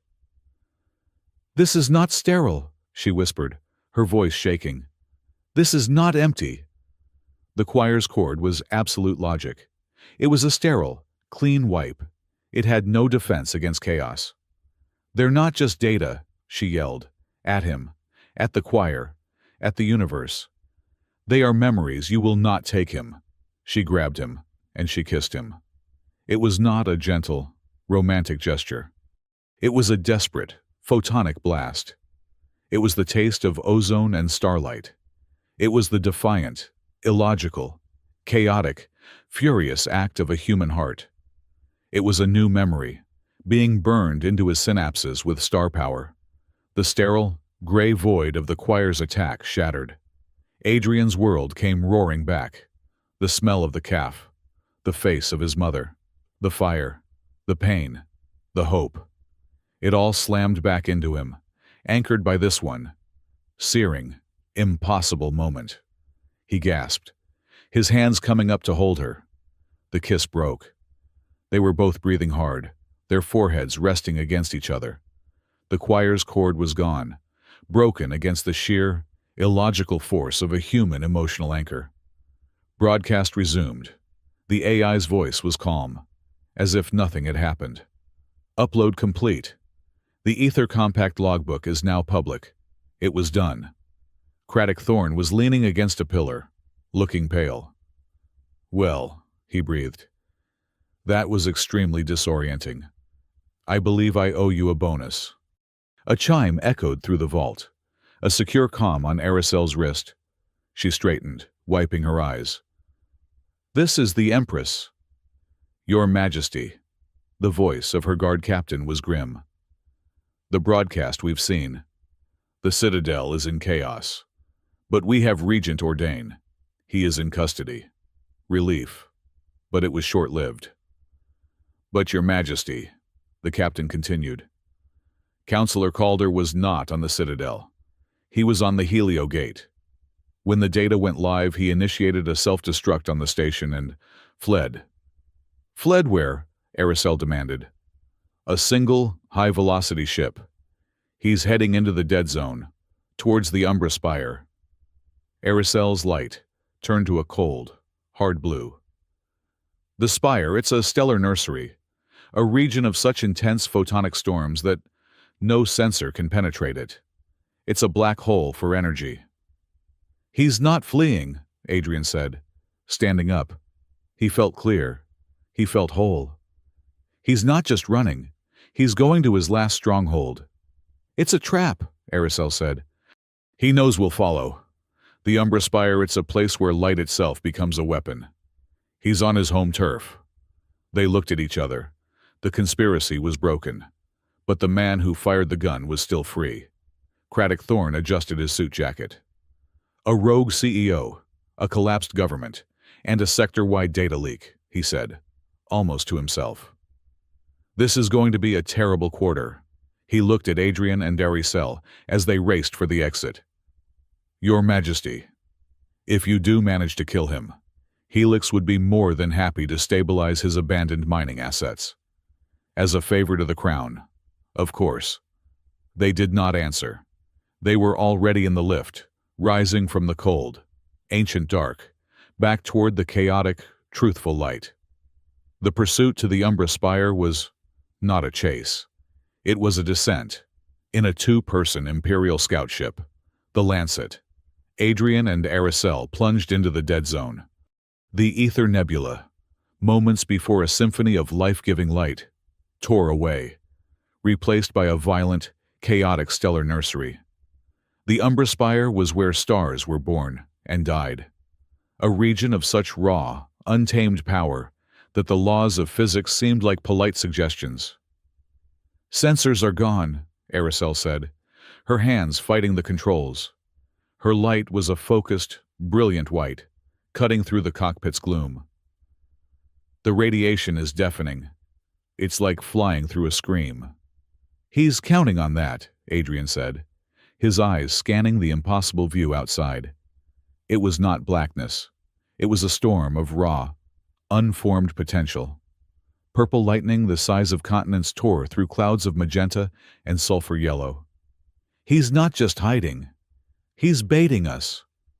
Calder's ship was a dark speck, a fleck of metal diving straight into the most violent cluster. We follow, Aricel said. The ship's integrity is at 60%, but its resonance shielding is designed for this. It's not the radiation I'm worried about, Adrian murmured. It's the noise. It hit them a second later. The ship did not shudder. The world did. Adrian found himself standing not in a cockpit, but on the ferrocrete of New Arcadia. The sky was orange, filled with smoke from the burning capital. He could smell the ozone, the melted plast steel. A small, burned toy lay at his feet. No, he whispered. It's not real. Adrian! Aricel's voice was distant, panicked. What's happening? He turned. She was not beside him. She was staring at her own console, but her eyes were wide, her light flickering with a terrified, chaotic static. Emperia, she whispered.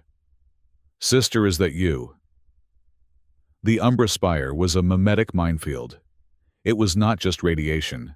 It was raw, psychic energy, a place where the echoes of the Null Choir's attack found a natural home. It was reading their deepest traumas and projecting them as reality. Aricel, Adrian shouted, grabbing her shoulder. The ship lurched, veering toward a collapsing wave of photonic energy. She did not respond. She was reaching for the empty air. She's just outside. She's calling to me from the blind moon. It's a lie, Adrian shook her, his voice resonating, pushing through the illusion. It's an echo. It's reading our fear, Aricel. Anchor his word. Anchor, the one they had used in the vault, cut through her hallucination. She gasped, her light flaring. It's not real. It's real enough to kill us, he said. The ship shuddered violently. The ship's controls. They're slave to your biometrics. You're flying us into the illusion. I can't, she breathed. I can't see the path. All I can see is her. Then stop looking, Adrian commanded. Close your eyes. Give me your hand. She looked at him, her light a storm of fear. What? Give me your hand. Now. She did. Her hand was cold. He closed his eyes, closing the vision of his burning home. He sighed, and he focused. He focused on the only thing in the universe that felt solid, the low, steady rhythm of his own heart. He pushed his resonance outward, not as a weapon, but as a tuner. My pulse, he said, his voice a low, steady hum in the chaotic cockpit. 70 beats per minute. Feel it. Match me. He held her hand, and he regulated his breathing. In for 4 counts. Hold for 2. Out for 6. Breathe with me, Aricel. We are not in the Spire. We are not in New Arcadia. We are here, in this ship, together. He felt her trembling hands stabilize. Her chaotic light, which had been sputtering like a dying flame, slowly synced. It began to pulse. A calm, steady rhythm. In for 4, out for 6, 70 beats per minute. The visions in his mind did not vanish. They receded. The smell of the smoke faded. The image of New Arcadia became transparent. A bad projection. "It's working," she whispered. Her eyes were still closed, but her hand was steady on the controls. "We're creating our own resonance," he said, the theory forming even as he practiced it. "A stable, two-person emotional field. Chaos cannot lock us up. We're a new frequency. We're our own anchor." "A survival technique," she murmured. "Love is a survival technique." "A human specialty," he replied. A faint smile touching his lips. "Now fly, but fly by our rhythm, not by what you see." For the next hour, they flew blind, hand in hand, two hearts beating as one, a single, stable note in the middle of a screaming universe. They navigated the photonic storms by the calm they built between them, a bubble of shared reality. They found him. Calder's ship was docked at a skeletal, half-finished structure that clung to the side of a massive, black crystal. It was an automated mining station, Calder's personal, secret vault. They docked the Lancet and stepped onto the platform. The air was thin, charged with energy. The storm raged around them, a beautiful, terrifying tapestry of cosmic violence. Calder was waiting for them on a central platform. He looked unhinged. His pristine counselor's robes were torn, his hair wild. He stood in the center of a complex array of emitters, which were focusing the Spire's energy into a single, swirling vortex of black light. "You fools!" he screamed, his voice tinny in the thin atmosphere.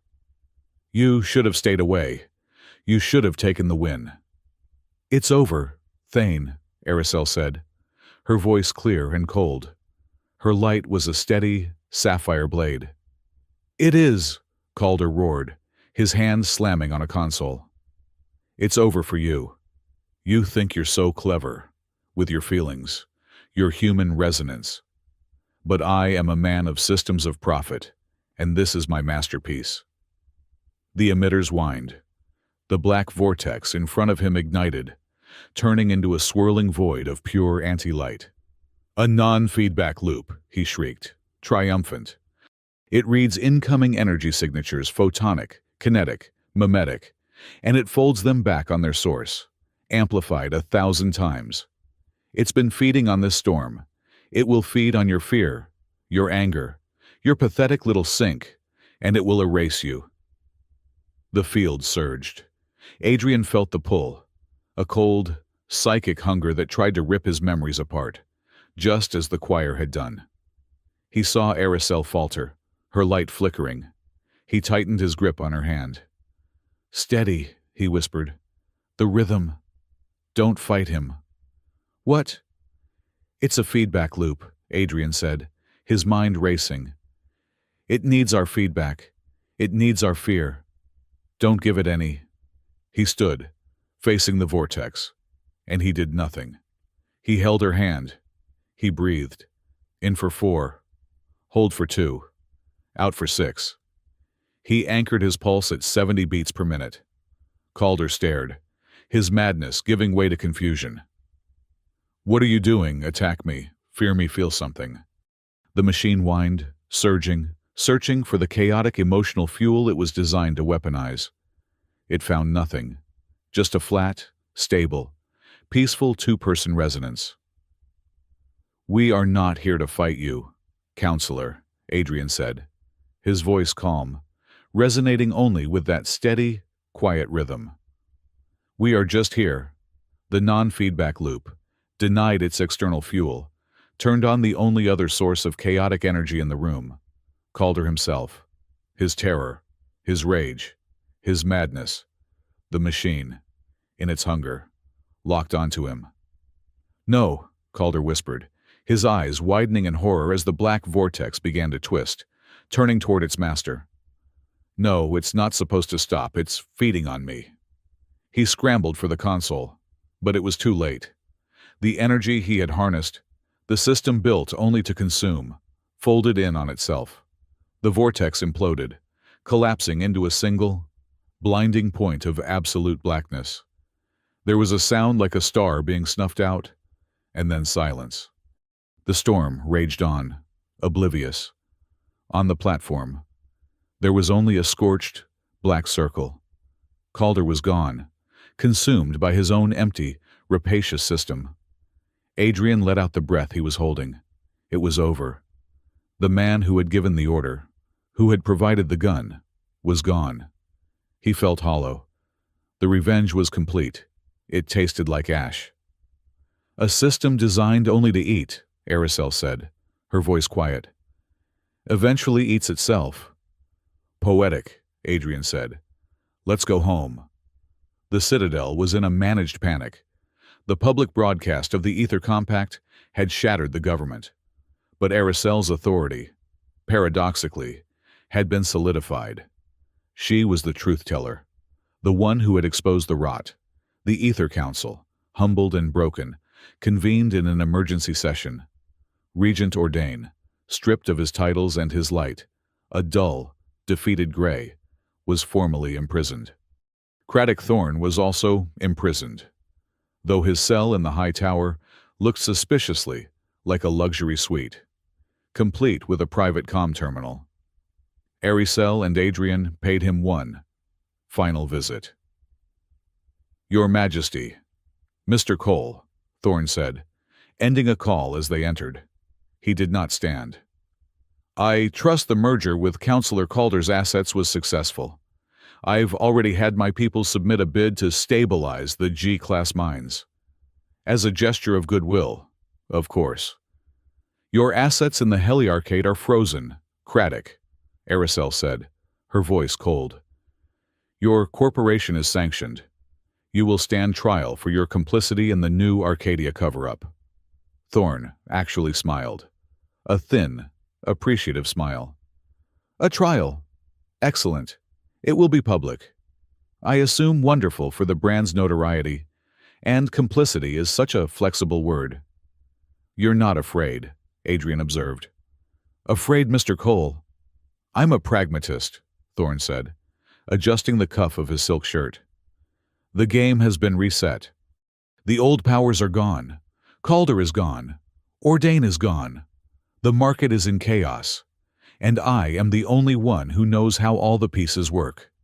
He looked at Aracel. "You have your truth, Your Majesty. The galaxy needs someone to manage the consequences.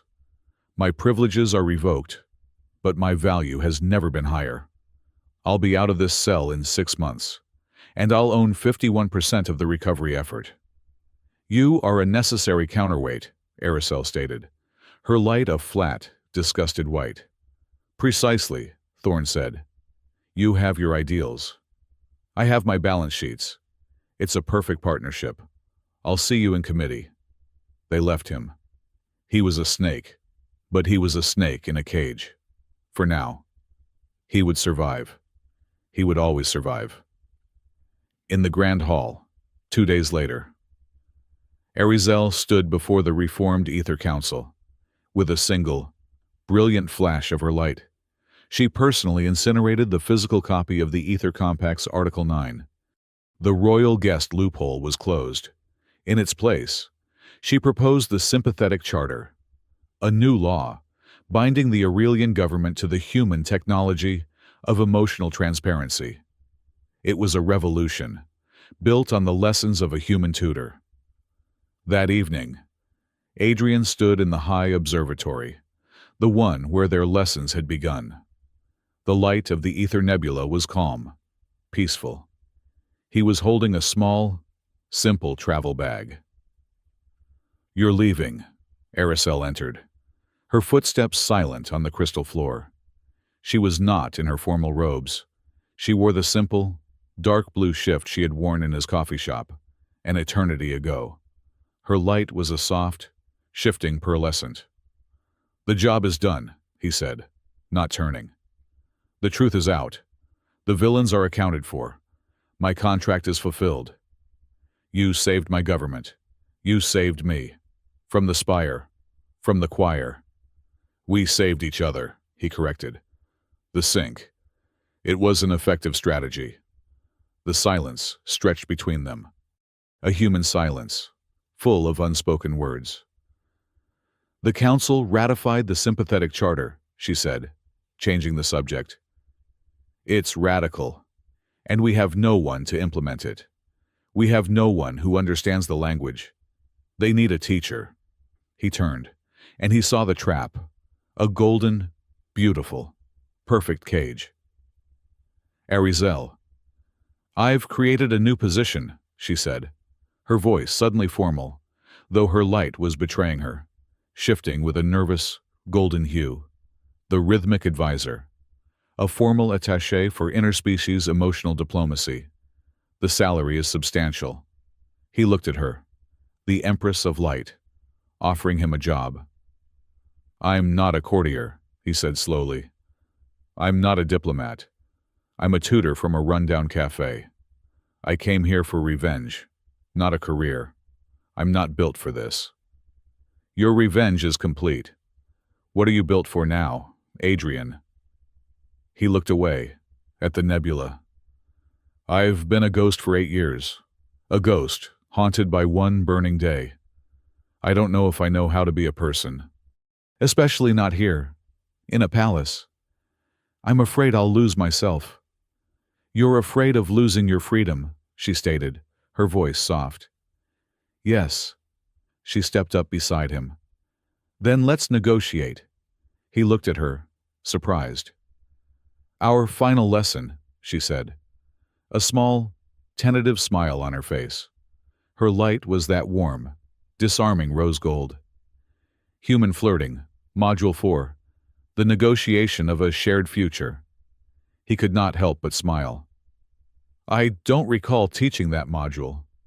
"I'm improvising," she said, "based on my extensive research of human domestic rituals. It's a very complex alliance. The terms are binding. It requires absolute transparency." "And what are the terms?" he asked, his voice softer than he intended. She met his gaze. Her light was a steady, open, brilliant gold. No walls, no tricks. "The terms for the rhythmic advisor position are yours. But the contract is personal." And she took a small breath, just as he had taught her. "Whoever confesses their emotional investment first will be responsible for 50% of what my database informs me is called the dishes." Adrian stared at her. The Empress of the Ether Nebula, ruler of a dozen star systems, bargaining over chores. The sheer, beautiful human absurdity of it. He laughed. It was not the cold, ironic laugh of his past. It was a real, warm, sudden sound that surprised him. "That's," he said, "a steep price. I am notoriously bad at dishes." "And I," she said, her smile widening, "have no idea what they are. But I am a very fast learner."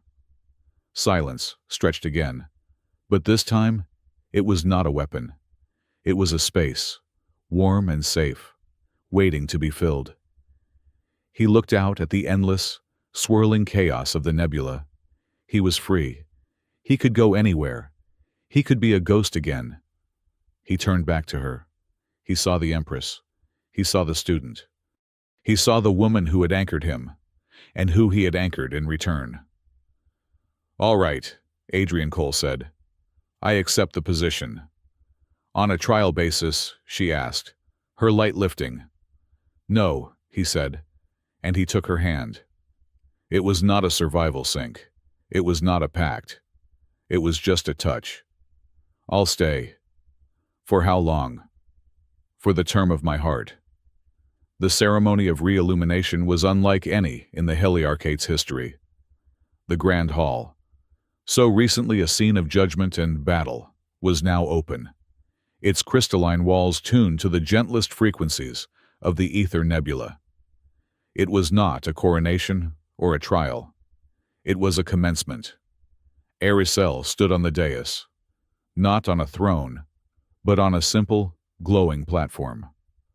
Her light was a clear, steady, brilliant gold, a color that was now synonymous with her new government of transparency.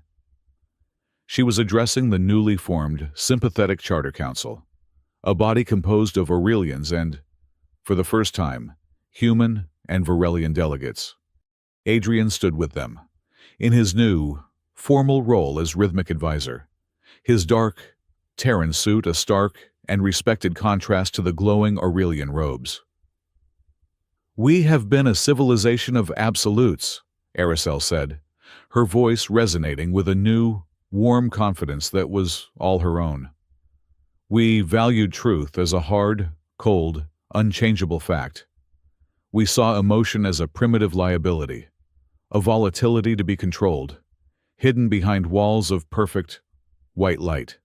She smiled. A small, genuine gesture that the council now understood was not a weakness, but an emphasis. "I was taught," she continued, "that to be an empress, I must be opaque, untouchable, unknowable. And so, facing a political crisis, I sought a new weapon to defend our old, cold way of life." Her gaze swept the council and found Adrian. It was a brief, warm acknowledgement, a shared secret now made public. "I sought out an expert in the most complex, chaotic, and misunderstood of human technologies. A strategy so subtle, it is often dismissed as trivial. I learned," she said, savoring the words. "Human flirting, a low, appreciative murmur, a ripple of warm, golden amusement, passed through the Aurelian delegates. "I believed I was learning a new way to lie," she said, "a new method for strategic deception. But my teacher," she nodded to Adrian, "was bound by an honor pact. He could not teach me to lie. Instead, he taught me to curate the truth. He taught me the power of shared trust, the strategy of a well-timed pause, the profound, disarming strength of concise, vulnerable sincerity." She looked back at the council, her light flaring with passion. "He did not teach me a new way to fight. He taught me a new language, a language of courage, the courage to be present, the courage to be seen. It is this language, this emotional intelligence, that broke the Null Choir's despair. It is this language that will be the foundation of our new charter. We will no longer be a fortress of light. We will have an open conversation." The applause was not the formal, rhythmic striking of Aurelian tradition. It was a new, warmer, chaotic sound. It was the sound of two cultures, finding a new rhythm. Later, when the ceremonies had faded and the new government had begun the messy, difficult work of rebuilding, Aricel found Adrian. He was in his office, which was still mostly empty, save for a small, purring, retrieved creature from Earth, his cat. "He seems content," she said, observing the cat. "He's a pragmatist," Adrian replied, scratching the cat's ears. "He's aligned himself with the new ruling power. He's smarter than Craddock Thorn. Thorn has already petitioned to supply the lighting for the new Academy of Sympathy," Aricel said, a note of dry amusement in her voice. "His bid was offensively low. He's trying to buy back his reputation. He'll fail, but he'll make a profit doing it." Adrian looked up.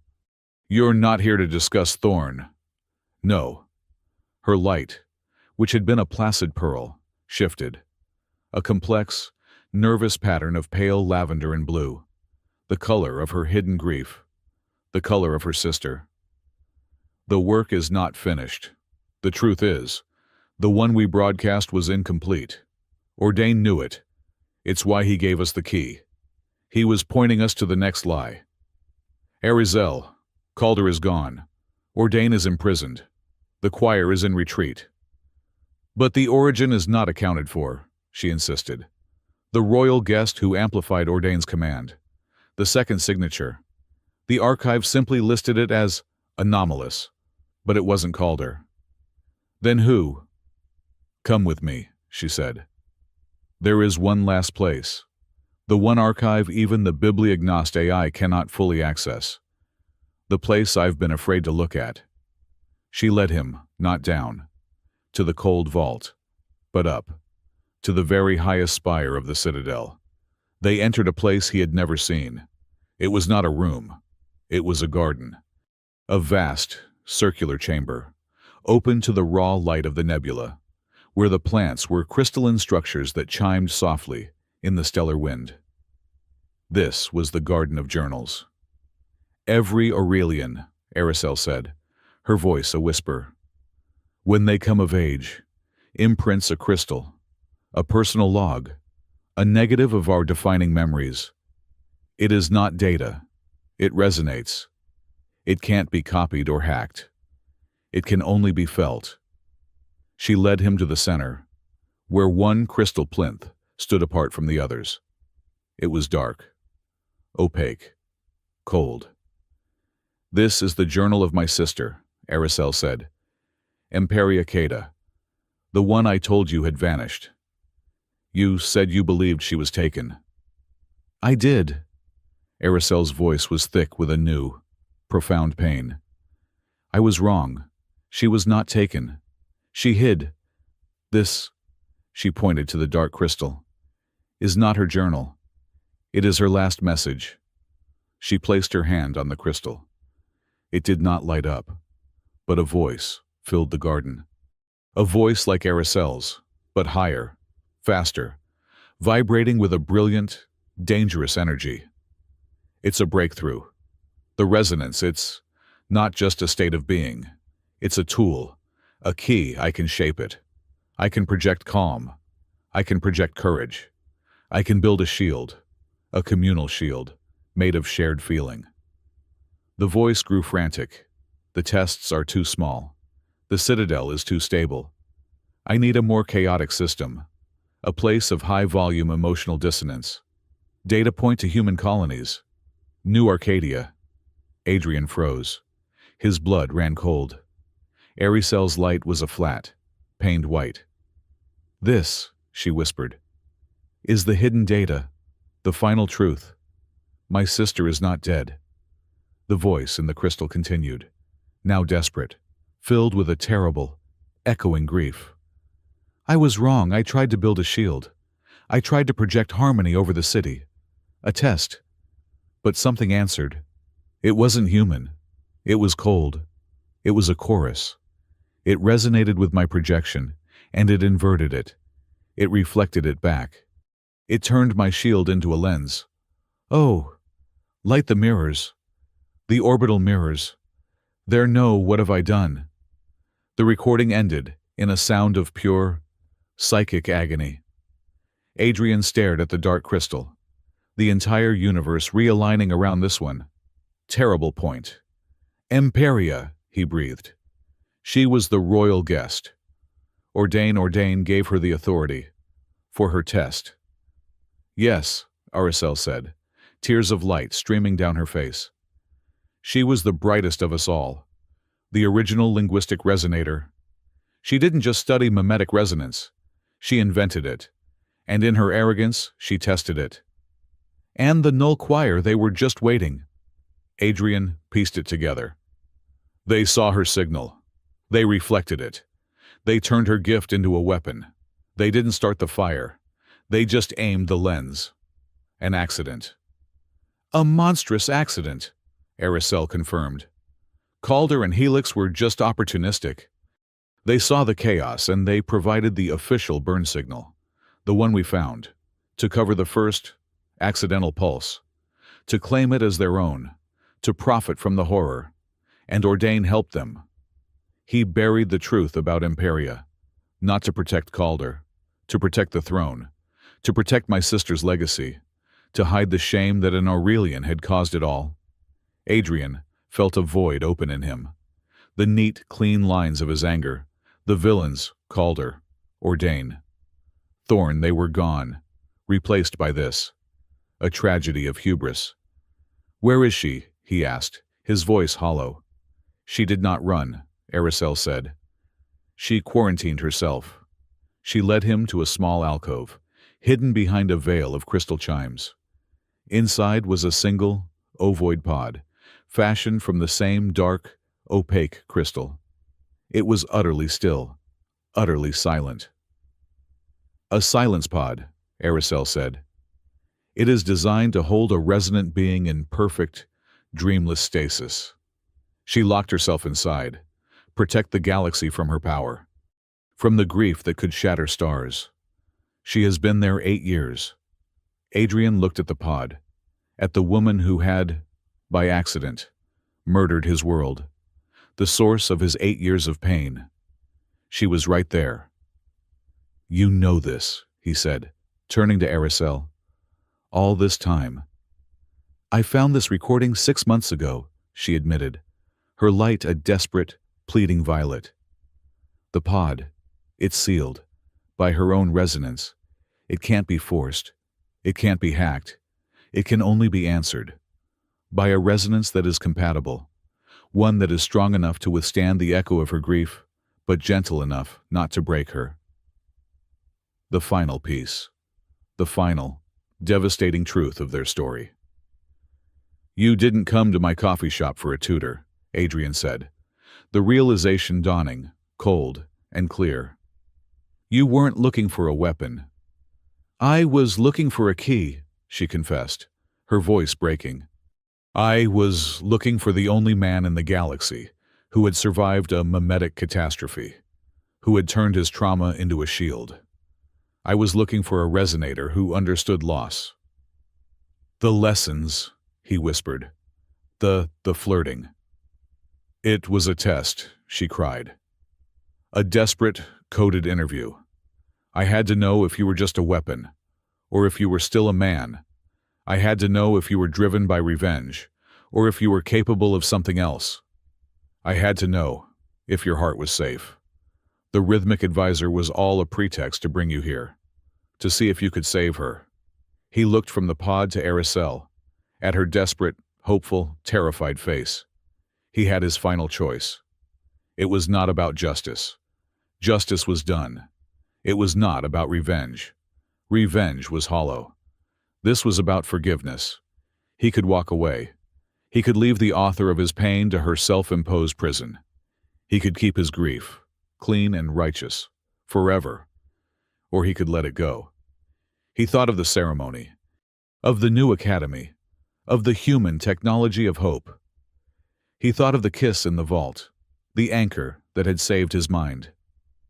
He stepped forward, toward the silence pod. "Adrian, no," Aracel whispered. "You don't. You don't have to. I had no right to ask." "You didn't ask," he said, his voice quiet. "You just hoped." He placed his hand on the cold, dark crystal. He closed his eyes. He did not brace for the impact of her grief. He did not build a wall. He just remembered. He remembered the smell of Neo-London's wet cafe.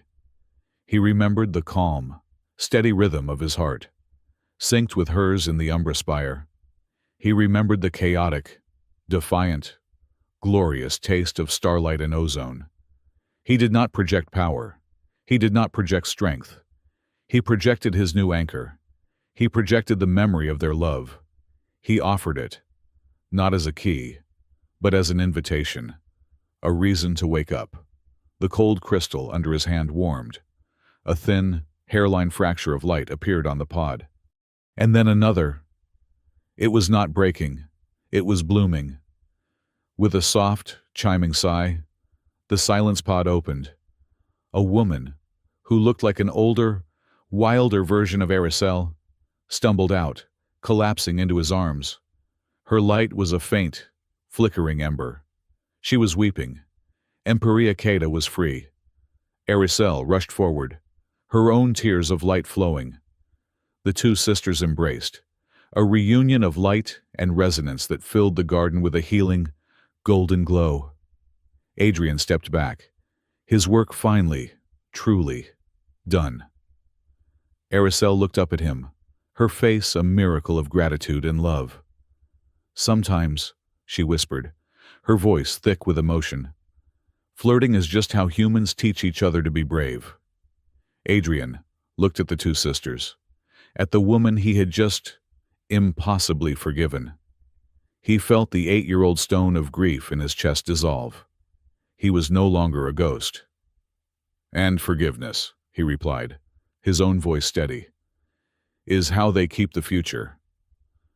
The epilogue was not an ending. It was the beginning.